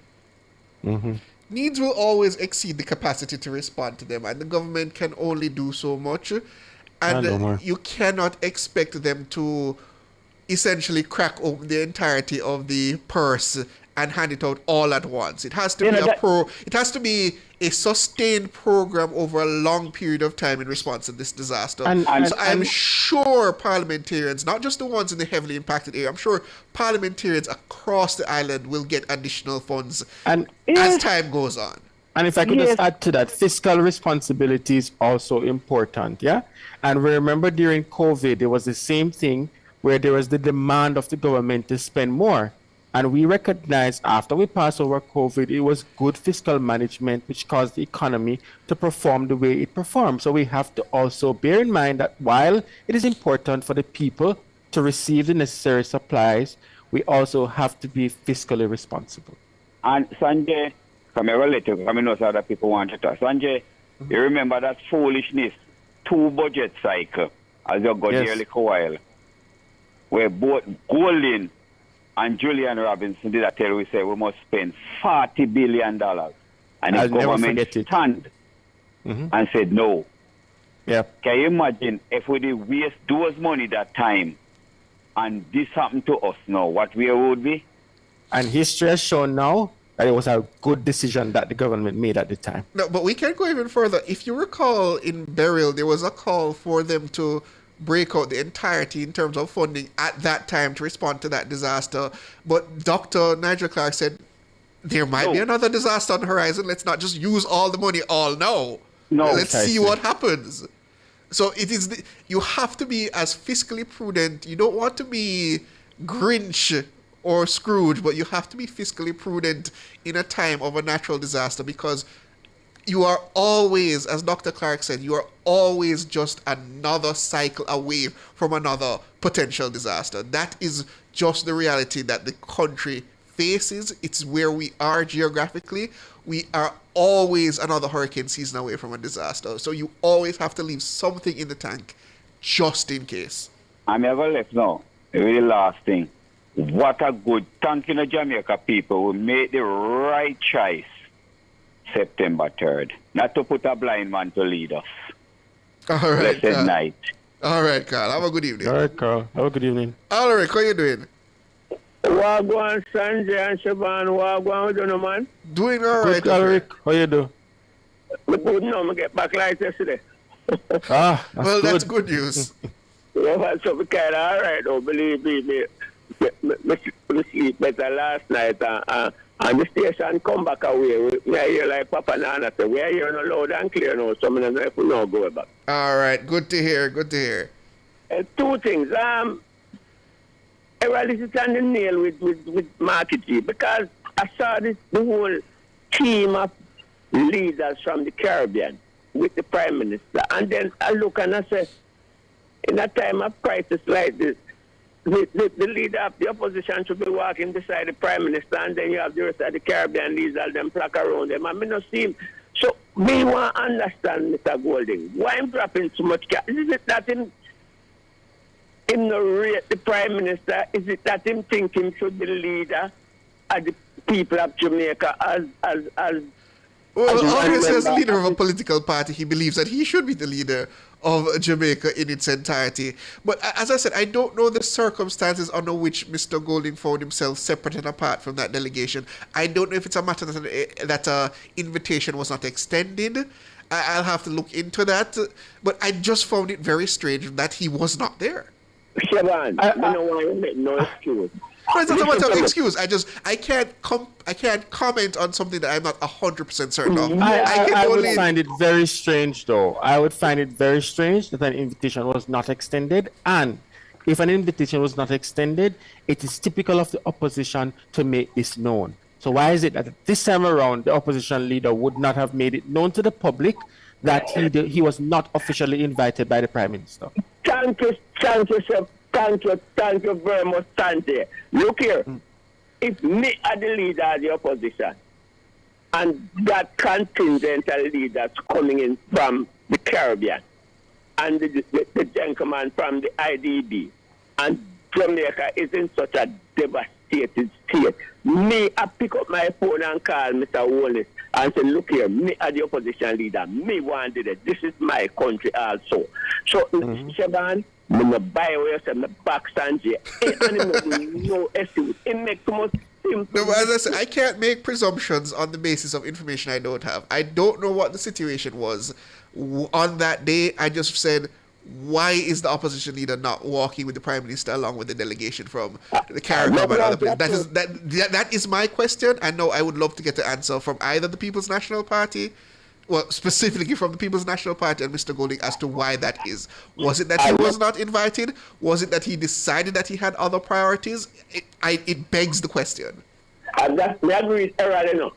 It must think same should have win the election. That is one. So me leave that now. So me like Shaban, as the investigative journalist that you guys are, most like, because I make too much simple mistake. Most like when I dig up this one and make the country know why he wasn't there. Because you must show unity in a time of natural disaster and this catastrophe. I agree with you. In matters of state, I don't not, put the politics aside. In matters of state, Mr. Golding has shown a serious lack of proper judgment. I don't know. For example, that media release he sent out immediately following the hurricane, or was it 2 days following the hurricane? He sent it minutes to 5 o'clock. I listened to it and I was like, what is this?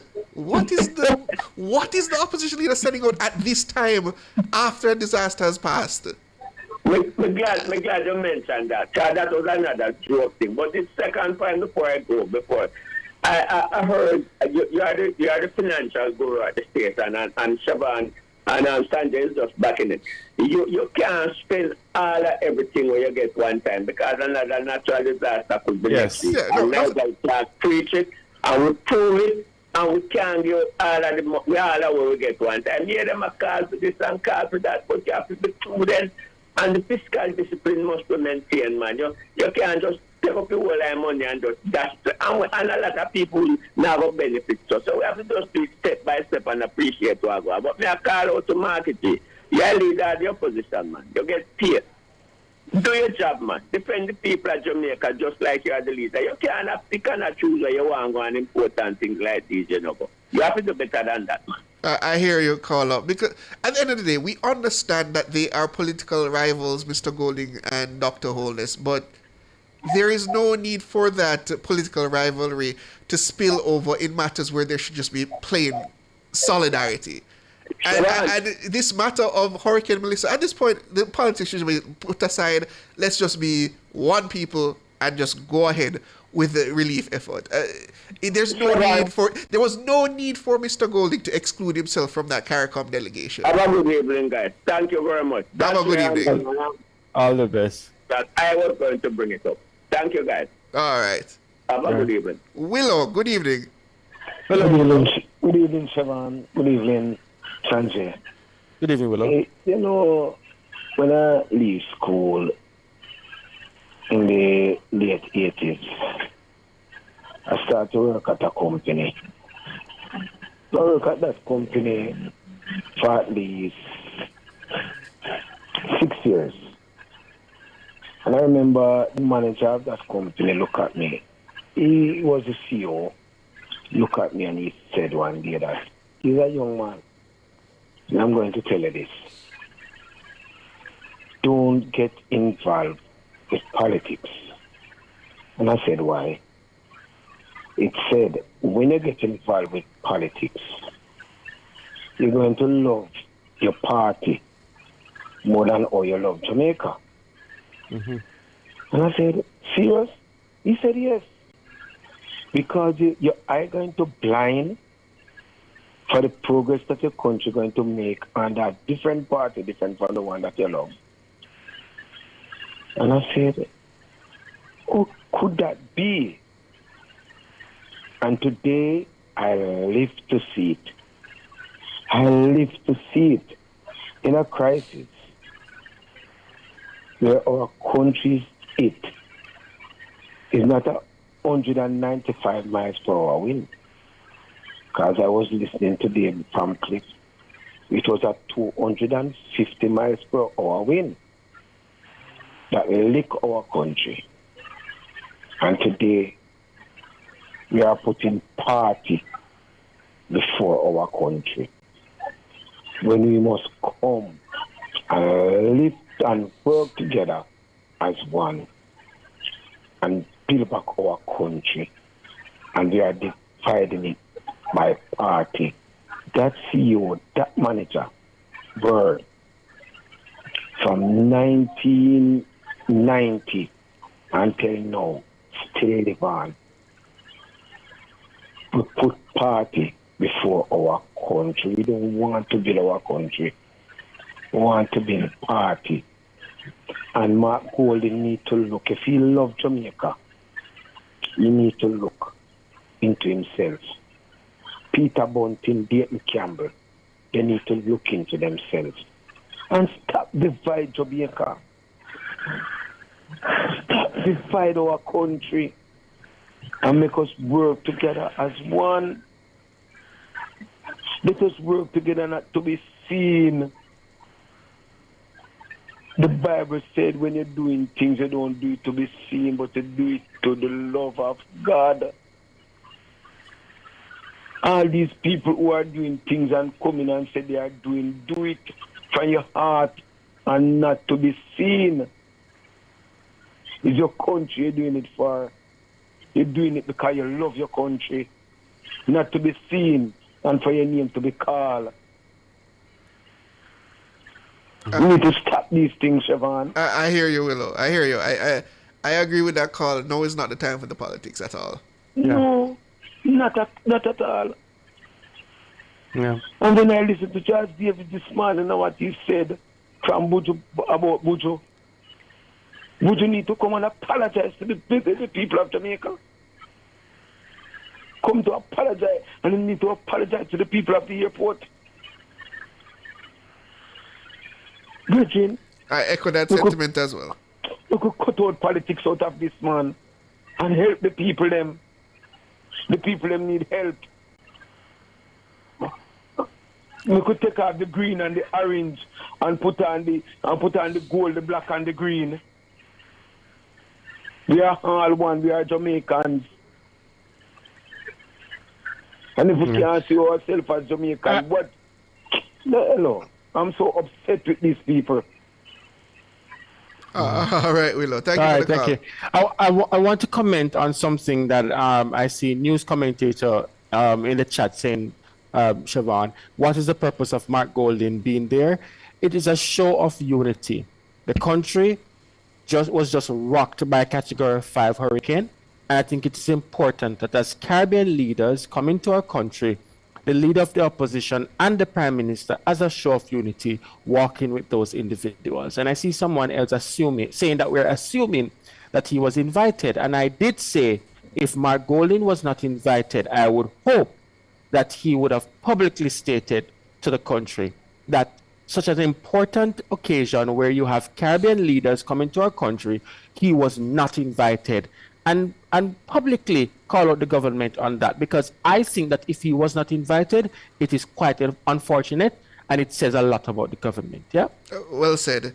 And when we talk about solidarity and unity, I think one of the most defining periods in Jamaican history, that matter of navigating that IMF reform program, what do you think born out that reality? It was this solidarity that when the country was down to the wire, we were able to band together and get through it without the unnecessary politicking. I mean, politicking took place, but when it came down to the wire, when it came down to those very important fiscal decisions, we had the solidarity. We had both sides saying this had to be done. This is another time, this is another defining moment in Jamaica's history where that should be the message, that this needs to be done. And Karen in the chat, Karen Garden says, if he wasn't invited, he would have come out already bashing the government. Yeah. If Margolin was not invited, I'm sure we would have seen something from the opposition indicating such. So, Dwayne, good evening. Yes, good evening, Sanjay and King Sharon. Good evening. How are you doing?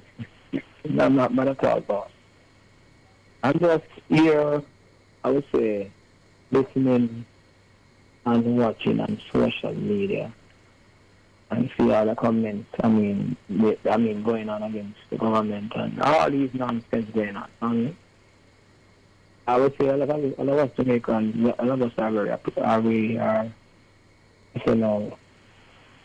have opportunity in the sense then that we get so much relief. Yeah. Because I remember right now in New Orleans, with hurricane catching it much of the years ago, there still have people dislodged across the Houston, and yet still they haven't rebuilt back because none of those people are underwater right now. So I mean. Yeah, I hear you. Getting the relief and the help across so many countries, and this politics flickering and the nonsense just to show that boy. There are a bit of people now. They come on to certain things. I mean, we are resident, none of that stuff.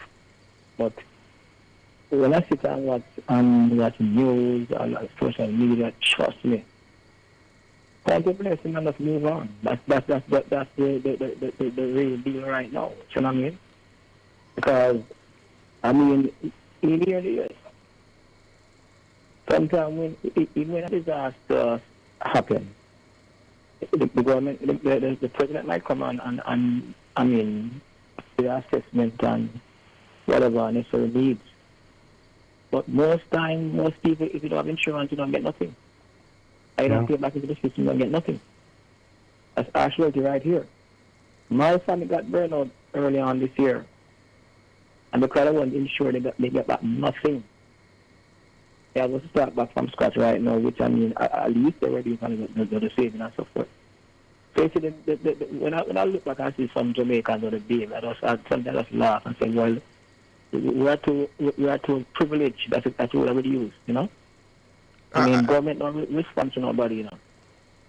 You know what I mean? I hear you, Dwayne. I hear you, Dwayne. I don't want to cut you off, and I hate to do this, but when we get the wrap-up signal, they're very strict about it nowadays. Okay. So it's 7:58, and we have to wrap up. But I thank you for the caller, and I hear you. I as I said to the previous caller, as I said to you, I echo the sentiments that no, it's not the time for politics. No, it's the time to assist Jamaicans with the assistance that they require.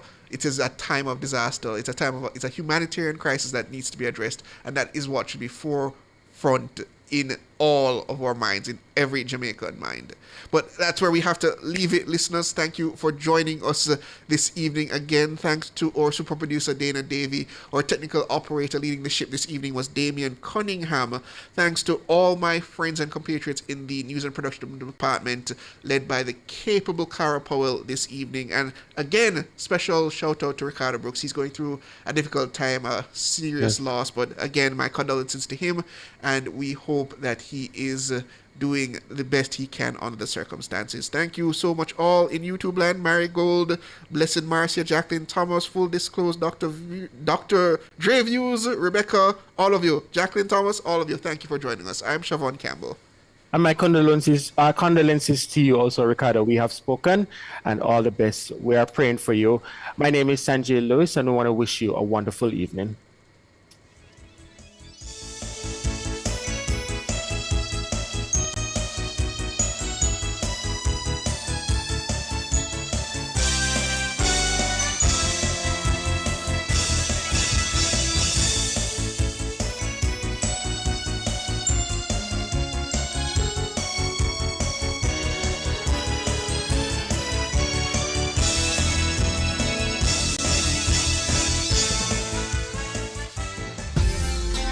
This Friday, November 21 from 9 a.m. to 3 p.m., the Nationwide team makes its first stop in Westmoreland on our Rebuilding Jamaica Post-Melissa Relief OB series. And we're broadcasting live from 2 locations, Maud McLeod High School in Darlaston and Marzuka Garage in Savannah Lamar. So we're calling all residents of Darlaston and surrounding communities, Cottage, Venture Hall, Betheltown, Caledonia, Leamington, and everyone in Savannah Lamar. Come out and join us. We'll be bringing care packages and more, while our partners, the National Health Fund, will offer free screenings. Come share your stories, talk with our hosts, and let Jamaica hear how you and your families are rebuilding after Hurricane Melissa. Nationwide 90 FM, helping to rebuild Jamaica one community at a time.